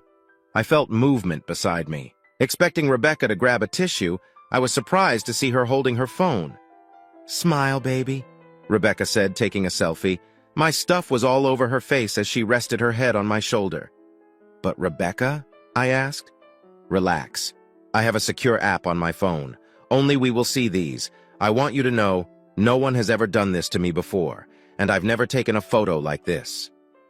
A moment later, my phone buzzed with a message. Rebecca had sent me the photo. "Greg, I trust you," she said. I got up briefly and grabbed a wet washcloth from the bathroom next to my bedroom. I came back to Rebecca, who was very happy, and helped clean her face before kissing her. "Greg, baby?" I smiled, knowing it was her turn. I started kissing down her neck. For the first time, I really took a good look at my new girlfriend. Rebecca had a slim body. Her breasts were a nice size, not too big. Her nipples were very small but stood out, and they were very sensitive. I quickly found out that if I gave her breasts the right attention, she could reach climax before I even went lower. Speaking of lower, wow! She didn't hit the gym all the time, but she loved running, and it showed in her perfectly shaped bottom. It was smooth and round. I knew I wanted her all to myself forever. I pulled down her black satin panties and noticed she was waxed smooth, not a single hair. Rebecca smiled and spread her legs a bit, teasing me. Much like when she looked at me, I felt excited to please her. From the moment my tongue touched her, Rebecca started making happy sounds. I kept going gently but steadily and brought her to climax 5 times in the next 15 minutes. During that, I grabbed her bottom and by accident I touched a spot that made her moan louder. "Greg," Rebecca said after her 5th climax. I looked up at her, smiling as she calmed down. "Take me," she said simply. I moved up her body and gently entered her. Rebecca wrapped her legs around me, pulling me in deep. Both of us made sounds of pleasure as our bodies connected, and soon our lips met in a deep kiss. We started slow, but we made love for almost an hour. We didn't talk much, letting our bodies do the talking. After, covered in sweat and such, we cuddled. "Thank you," I told her. I felt her smile. "You're welcome, baby. Are you okay?" "Better," I replied. "You gave me a gift today. You made me feel like a man again." She tightened her hold on me. "Yes, but now you belong to me. No one else will have you." That weekend, we didn't leave the bed except to shower or get food from the kitchen. We stayed undressed until Monday morning when it was time for work. I had to drive Rebecca back to her place wearing her dress from Friday night. She wasn't wearing underwear, which excited me. By the time I got to the office, I had another 2 pictures of my naked girlfriend. In the second one, she had written Gregory's on her stomach. That week, Rebecca stayed at my place every night except Wednesday when she had to work late. It was easier for her to stay at her place that night. In my office, Colleen never pressed but seemed to know her niece and I were together. I never came out and said it, but I'm sure Colleen knew we were more than just friends. "Hey, Greg," James said one Tuesday after the coffee run. "You got a few minutes?" He didn't wait for my reply, but closed the door. "Sure," I said, raising an eyebrow. I sensed he wanted to talk about something serious, probably about Jillian. "So things are going well between you and Rebecca?" he asked. "Yeah," I grinned. "It's only been a few months, but it feels like we've been together for much longer." "I get that. Sherry and I have been together just under 5 years, but it feels like 10. James looked worried for a moment. But not in a bad way. I mean, I can't imagine life without her." I held up my hand and chuckled. "I get it, James. It's not a bad thing." He nodded. Sherry and I are glad to see you happy again. We were wondering if you and Rebecca would join us for dinner Saturday night at our place? There was a hint of hope in his voice. I don't think we have any plans, but I'll double-check with Becca. He nodded. Greg, James said, leading into the real reason he closed the door. I sighed. Jillian? Kind of, James said. You know the Kensington audit we're doing? He asked. I nodded. Of the two big companies we'd taken on, Kensington was one of them. James was at his desk looking through financial records. We've found some problems and I need your guidance, he said to me. Okay, show me what you have, I replied. James spread out several reports. They showed that one of our middle managers seemed to be stealing money from the company. He used the stolen money for things like drugs and paying a woman and child in another country. According to the audit, he had been doing this for many years. He was smart and hid the theft by spreading it across different cost centers and projects. He never took the same amount and used various bank accounts. Over time, he stole nearly $2 million. I leaned back, trying to process it all. My mind was blown. So let me get this right, I said to James. For over 4 years, he's used company money for drugs and other shady stuff. Then for the last 3 years, he's been making child support payments with company money to a woman and child overseas. James nodded. Pretty much. Wow, I said, trying not to smile. So much for true love. James chuckled. A month later, we gave an initial report to Kensington, but kept the specifics until we finished tracing the files. They were worried about the fraud and agreed they needed to know more before taking action. We asked for another month, and they agreed. 2 weeks later, on a Friday night, I came home. Becca had let herself in and set up a candlelight dinner. She had poured me a Kraken and Coke and a glass of red wine for herself. As we ate chicken boskailoa, I noticed a box between us. It didn't dominate the conversation, but I knew Rebecca was aware it was on my mind. After dinner, we refilled our drinks and went to the lounge. Rebecca had dimmed the lights and played soft music through a Bluetooth speaker. Greg, these last 6 months have been the best of my life, she said. I started to respond, but she raised her hand. I just want to say this. She smiled. I know you were heartbroken when we met, and so was I. I had some strange experiences in my past, and our relationship is better than anything I imagined because we give our all to each other. I love spending time with you, and I can't wait to come home to you after work. I told you I had a crush on you from the day we met in your office, and that's true. But I love you, Gregory. I need you to know that as you open the box. Rebecca set her glass down and handed me the box. She watched me expectantly. The box was small, like one for headphones from Amazon. It wasn't sealed. I took the top off and found another box inside. On top of that box was an envelope. I picked up the envelope and looked at Rebecca. She looked nervous but nodded as I unfolded the letter inside. Gregory, inside this box is the engagement ring you bought last week. I found it last weekend while cleaning and you were in the shower. I really hope you'll open the box, take out the ring, and ask me to marry you. I love you so much. Yours forever, Rebecca Brown. P.S. I love you, I love you, I love you. I looked back at Rebecca, who had hope written all over her face. I mouthed, I love you too, and opened the second box. Inside, surrounded by tissue paper, was the engagement ring box I had bought. It held a simple gold band with a single diamond. I smiled at Rebecca and took out the ring box. I never looked inside the ring box, Rebecca said. I wanted to, but I didn't. I nodded and got down on my knees in front of her. Even though she had hurried this moment, she gasped, but smiled. Rebecca Brown, since the moment you came into my life, you have chased me and lifted me up. You made me feel alive again. Before you kissed me that first time, I thought I'd never see the light again. When we first woke up together, you showed me how much you wanted to be with me. In all the world, I can't imagine a more beautiful woman or a better partner. You always surprise me and never disappoint. I had planned to do this in a couple of weeks at your family barbecue. I don't think either of us can let this moment pass by. I opened the ring box. Rebecca Beth Brown, will you marry me? I asked. Before I even finished speaking, she knelt in front of me and shouted, Yes!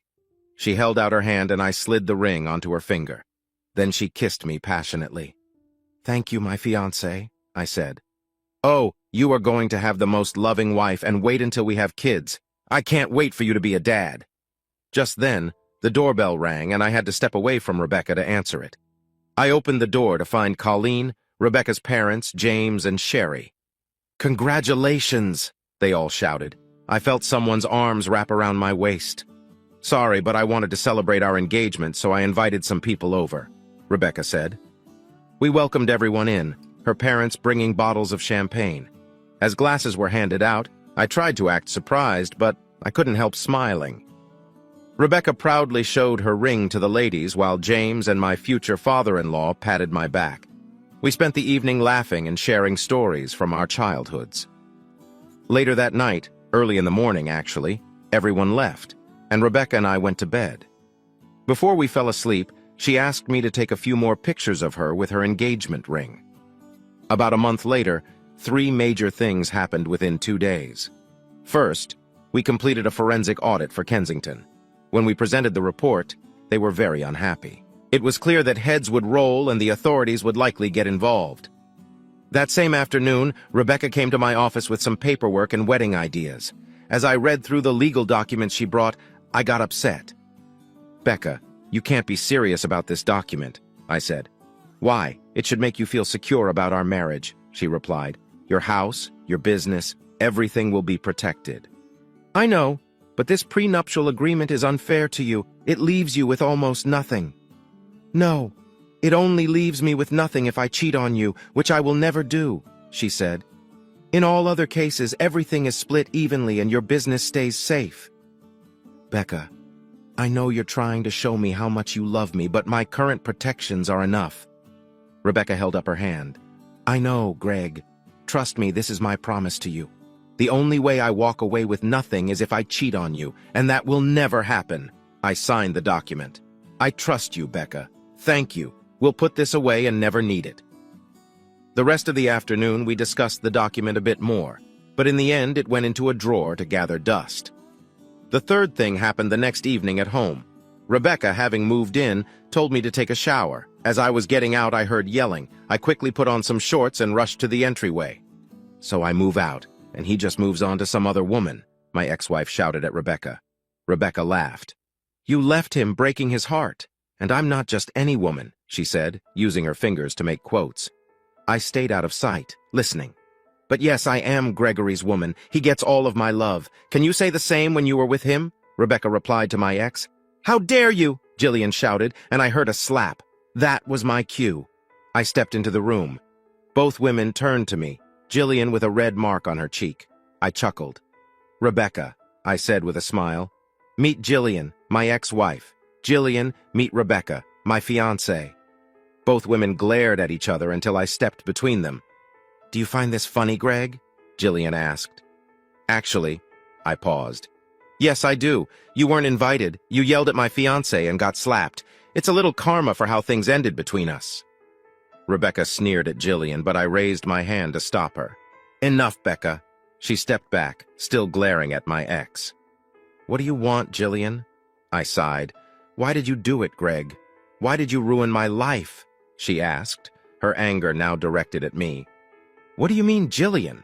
I replied, trying to sound innocent. "I haven't been involved in your life for almost a year. If I remember right, you left me for true love and didn't care about the consequences." Behind me, Rebecca snorted. Jillian shot an angry look at Rebecca, then turned back to me.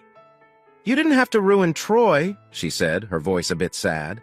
I laughed, making Jillian turn pale. "You'll have to be more specific, Jillian," I told her, crossing my arms. Rebecca wrapped her arms around my waist. "It was your company that did the audit on Kensington. Your report got Troy arrested. You didn't have to do that," Jillian said, her voice softer. "Should I ignore it when someone steals over $2 million for drugs and other bad things?" I asked. "Drugs, other bad things?" Jillian went white. "A woman and child?" Clearly she didn't know the whole truth. I leaned forward. "Yes, Jillian, the true love you left me for has a woman and child in the States. He stole company money for drugs and other bad things. It's all in the report. I can send it to you if you want." She sank to the ground, her world falling apart.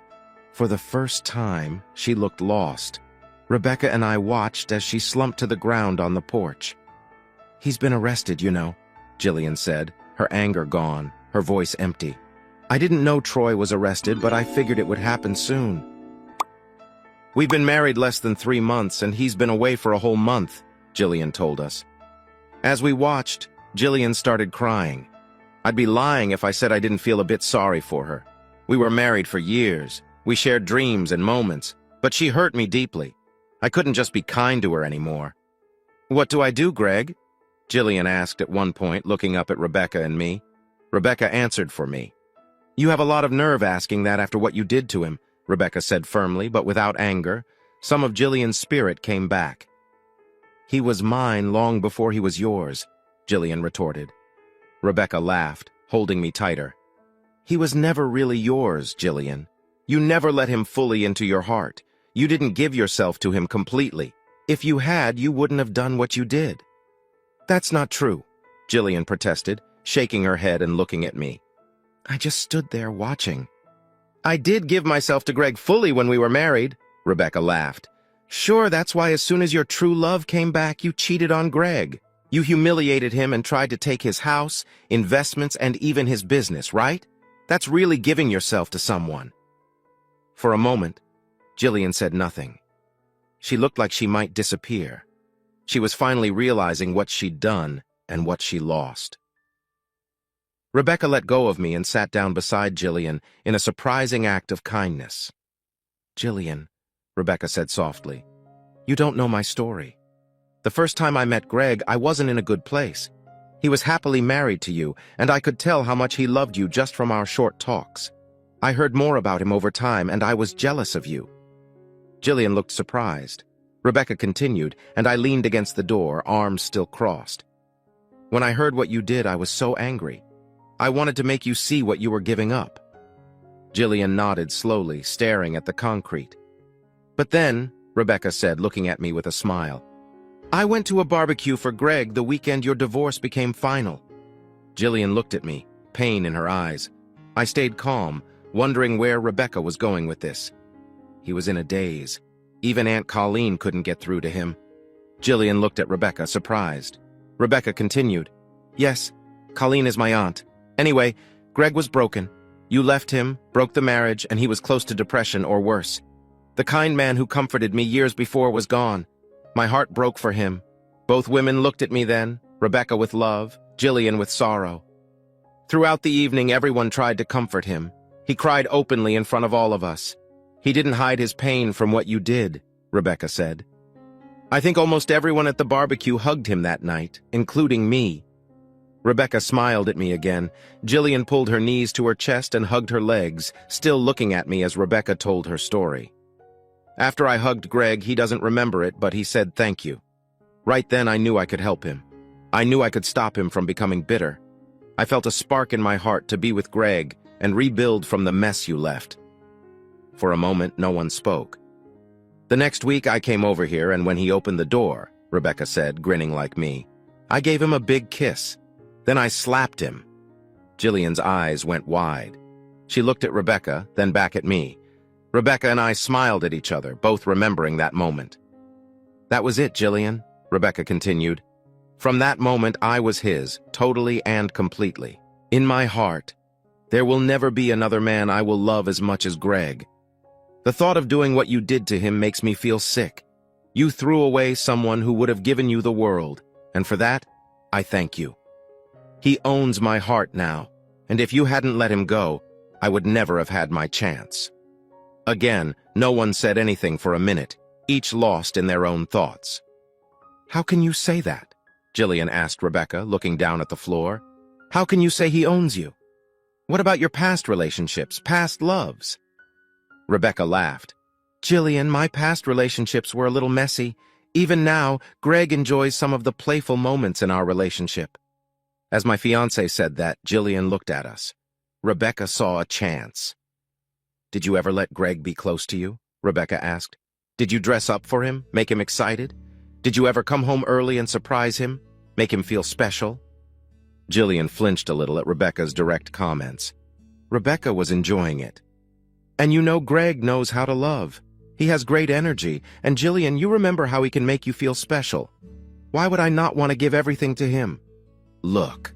She paused and pulled out her phone. I watched Jillian's eyes widen as she saw Rebecca show private photos of us being happy. "This," Rebecca said, holding the phone up for Jillian to see, "was me showing Greg that I am his woman. He is my man and I am his woman." Jillian was breathing heavily, her face flushed with embarrassment and another emotion. Rebecca continued, "You ask how I can do these things. My answer is simple. For me, it's the best way to show my love for Greg." Rebecca put away her phone. Jillian slumped back against the wall behind her, defeated. "What do I do now?" she asked. "I gave up everything for a dream." Rebecca shrugged. "Honestly, I don't care what you do." Jillian looked at her, surprised. "I'm just letting you know what you lost and that I'm not letting you back into Greg's life. He is mine, and if you try anything, well, I can be very protective of my happiness." Rebecca then got up and walked back to my side. I found my voice. "Jillian." My ex looked at me, defeated. "Rebecca is right. She belongs to me, and I belong to her. We're getting married, going to have kids, and hopefully love each other forever. For my part, I don't love you anymore. I remember that I once did, but between your betrayal and Becca in my life, there is no love left for you. If Jillian could look any more broken, I'm not sure how it would look. And if I'm honest," I said, "I don't really like you. You hurt me like no one else has. But I do remember loving you, so with that, I will give you some advice." Jillian then looked up at me. "Divorce Troy," I said. "Leave him now before things get worse. He's going away for a long time for what he did." "Where will I go?" she asked. I shrugged. "I don't care. Maybe Mark and Lena will let you stay with them." "They're getting divorced," Jillian said sadly. I snorted, not surprised. Cheating will do that. "Look, Jillian, you need to figure that out for yourself. I'm not going to be there for you. I'm not your friend. We're just two people who had something for a while." "Is that how you really feel? No chance to be friends?" Jillian said hopefully. "No," both Rebecca and I said together. With that, Jillian stood up and shook her head sadly. She looked at Rebecca and me standing arm in arm. Jillian sighed. "If nothing else, thank you for your honesty. I wish we could have stayed friends. I hoped in the beginning, but I see now it was all a dream. She stopped and shook her head again. "Thank you. No one else has been honest with me. Take care of each other. I hope you have a happy life together." With that, she walked to her car, got in, gave us both a sad look, and drove away. In the next month, more news about Troy's arrest came out. Our checkup on the company showed the fraud and got mentioned in the newspapers. Because of this, we had to almost double our staff by the end of the year due to the high demand for our services. Rebecca and I got married in a small ceremony with our friends and family. We went to North Queensland for our honeymoon, spending 2 relaxing weeks on the sunny beaches. When we came back, we settled into a routine of working, being close, and dreaming about our future together. We talked about having kids. Rebecca decided to stop taking birth control, and we agreed to see what would happen naturally. A month after we started trying, Rebecca called me while I was on my way home to check if I was close. I told her yes, but when I got home, the house was very quiet. As I entered the house, I couldn't hear anything. It was strangely quiet. I put my bag down on a chair and called out for Rebecca, but got no answer. I started to worry a bit. She had just called me not 10 minutes ago saying she was at home. Her car was in the garage, so where was she? I walked through the house calling for her. I stopped when I entered the bedroom. My wife was there, but the reason she didn't answer my call was that she couldn't. As I walked in, Rebecca turned her head to listen, but she couldn't see me because she was wearing a blindfold. She couldn't talk because of the gag in her mouth, and she couldn't move because her arms and legs were tied to the bed. On a small table in front of the bed were a feather, some massage oils, lotion, whipped cream, chocolate dip, and a letter. I picked up the letter and read it. "Gregory, my love, as you read this and see me like this, I give myself to you again. I can't move, talk, or see you, but I will feel you, hear you, and enjoy everything you do.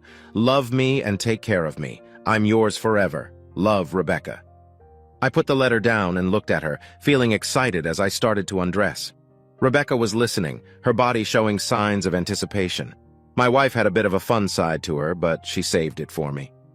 Leaning on the bed, I gently kissed her neck above the gag. She made a happy sound.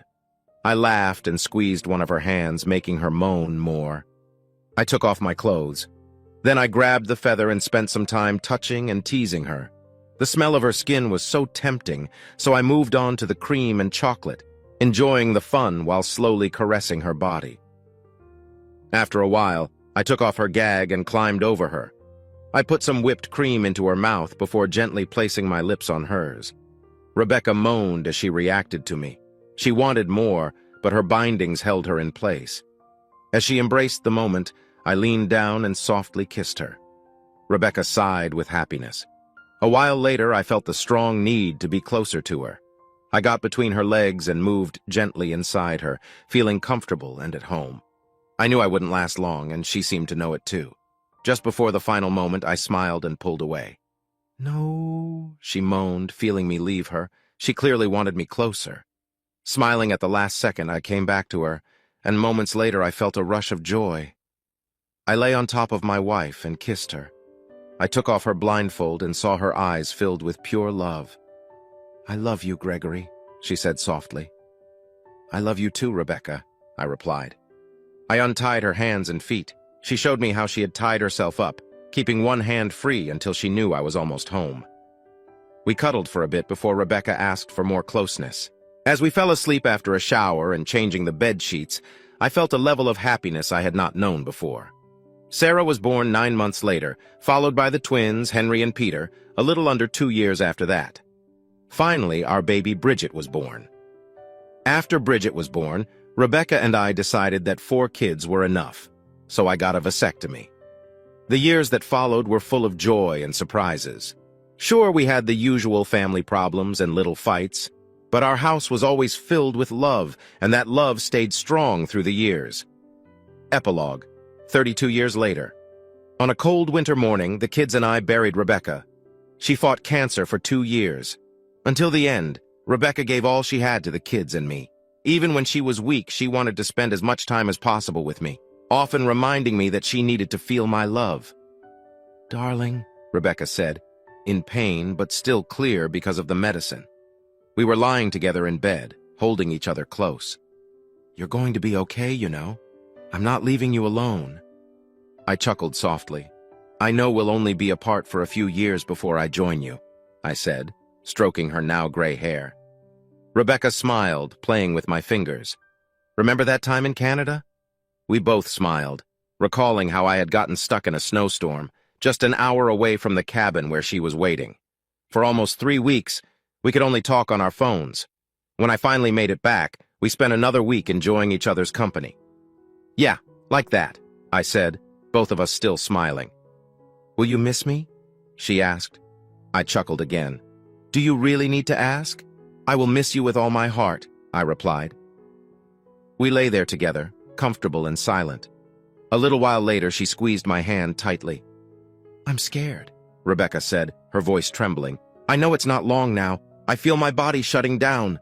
Her tears fell on my chest, and I felt my own tears starting. We had been married for over 30 years, had 4 kids, 6 grandkids, and 1 more on the way. We had traveled the world together, and now this. "Shh," I whispered. "I'll be here the whole time. I won't leave." "I know," Rebecca replied. "That gives me strength." We didn't talk for a few minutes. "Greg?" Rebecca asked. "Yes, my love," I responded, kissing the top of her head. "Hold me close one more time. I want my last memory to be of us together," she said quietly. I smiled and held her tightly for what would be the last time. The next day, the kids came with their families, and we all sat with Rebecca. She was much weaker than the day before, and we knew her time was near as her skin lost its color. Throughout the day, we shared stories and laughed. We cried and sang songs in those final hours. The kids said their goodbyes and stood around the bed as I held my wife. "I love you," I told her, feeling that our time together was almost over. Tears filled my eyes. "And I love you," she said softly, her eyes starting to dim. These were Rebecca's last moments. Her frail hand reached up and lightly touched my cheek. We smiled at each other, and she pulled me close for a kiss. For a moment, it felt like all the years melted away. In my arms, she felt like my young bride again, without a wrinkle on her face, no cancer taking her away. Her eyes were bright, and her love for me was overwhelming. I felt her lips on mine as she took her last breath. giving me all her remaining strength. I stayed there, eyes closed, my tears falling as she passed. I cried, feeling like a part of me was gone forever. My family surrounded me and we wept together. Rebecca, my wife and the mother of my children, had been my true love. I knew I would never be the same without her, but I was also happy she was no longer in pain. Afterwards, even though she wasn't with me, I had daily reminders of our life together. We had our kids, and I saw them almost every weekend. James and Sherry often visited with their kids, too. No one let me be lonely. As the months went by, I was grateful for my family and friends. At night, if I felt lonely, I looked at photos and videos of our time together, always going to sleep with a smile. Not all the memories were romantic, but enough were that when I felt a bit lonely, I could still feel Rebecca's presence.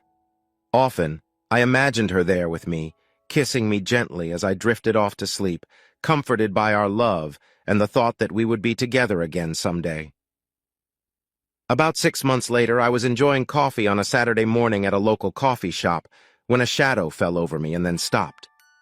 "Gregory," said a voice I hadn't heard in more than 30 years.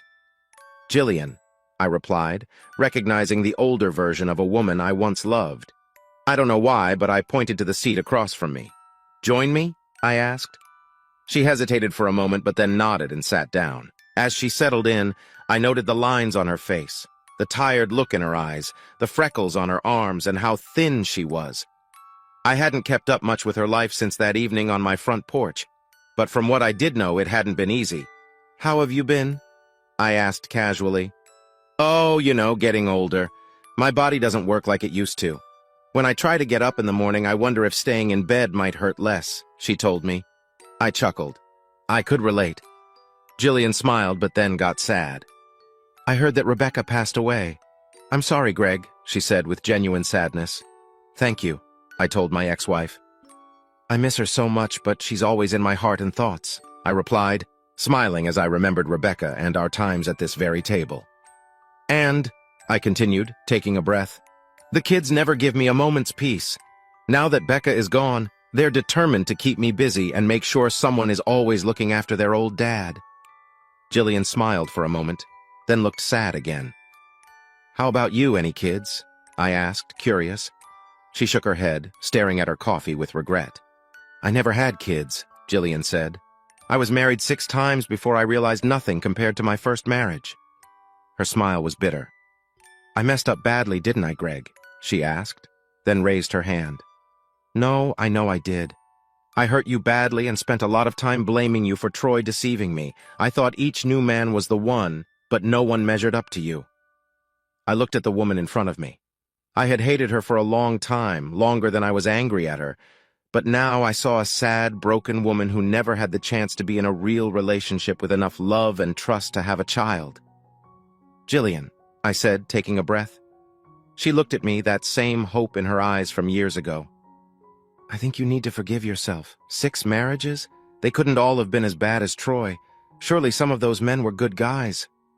For a moment her eyes lost focus, a memory playing in her mind. "You're right, Barry. My 4th husband was a kind and gentle man. And you're also right. After that night with you and Rebecca, I never forgave myself for what I did to you. I wanted love, but I couldn't get over the hurt I caused you." She looked at me. "I know I've said it before, but I'm sorry for what I did to you, Greg." Jillian spoke softly. "Thank you, Jillian. I accept your apology," I replied, letting go. We both smiled. We spent the next few hours talking.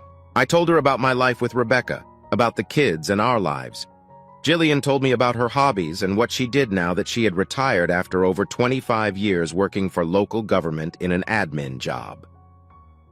"Greg, do you think that—" She started hesitantly as we got up to leave. I smiled and shook my head. "No, sorry, Jillian, I love my wife too much." "Greg, I know you loved Rebecca, but she's gone. Surely there's nothing wrong." I raised my hand. "Jillian, Becca, and I are only apart for a short time until we are together again. My love for her is as strong today as the day we met. I can't and won't betray her," I told her. My words seemed to hit deep. She nodded slowly. "Friends, then?" she asked. "We'll see, Jillian. We'll see," I replied. I managed to live another 10 years before a stroke took me one Saturday afternoon after lunch. Sarah and Bridget were around, and we had just eaten when I sat down to watch TV. I was surprised it wasn't painful. My vision blurred, and I felt really tired. Then I closed my eyes. The next moment, I felt arms wrap around my waist and realized I was standing beside my body, with Rebecca holding me. "Becca?" I asked. "It's all right, baby. It's your time," she told me. "The kids?" I asked. "They'll be fine," she said. "You haven't noticed how much you've slowed down in the last month, but they have. They are ready." I nodded. "This is real, isn't it? This isn't just my imagination?" I asked my wife. She laughed, pulled me down, and kissed me. "If it is, then what a way to go, kissing your wife until your last breath." I smiled. "But no, this is real. Look, here come the girls," Rebecca said. Over the next hour, we stood and watched as my family gathered around and cried. But I also noticed laughter as my kids shared stories of Rebecca and me. They laughed and cried equally. As Rebecca and I stood locked in each other's arms, we felt proud that our family was strong and would be fine without us. When the paramedics came to take my body away, both Rebecca and I took turns hugging and kissing the kids. We knew it would be a while before we saw them again. They never noticed us, just a gentle breeze. "Come on, baby," Rebecca said, wiping a tear from her eye. "I have a lot to show you. You'll love it." "Don't I need to see God or something?" I asked. "Well, yeah, he's expecting you. But don't worry, he's a good guy." She smiled. I paused and looked at Rebecca. She looked just like she did before we had Sarah. Then again, my body looked like it was the same age, too. "Wait, there's love in heaven?" I asked. Rebecca smiled. Rebecca looked at me with warm, inviting eyes. She grabbed my hand and started pulling me in a certain direction. "Come and see for yourself, my dear," she said, her voice gentle and kind. "Come and see." Hey, audience! If you liked this video and want to keep up with more thrilling stories, make sure to subscribe to Prince Cheating Tales and hit the notification bell.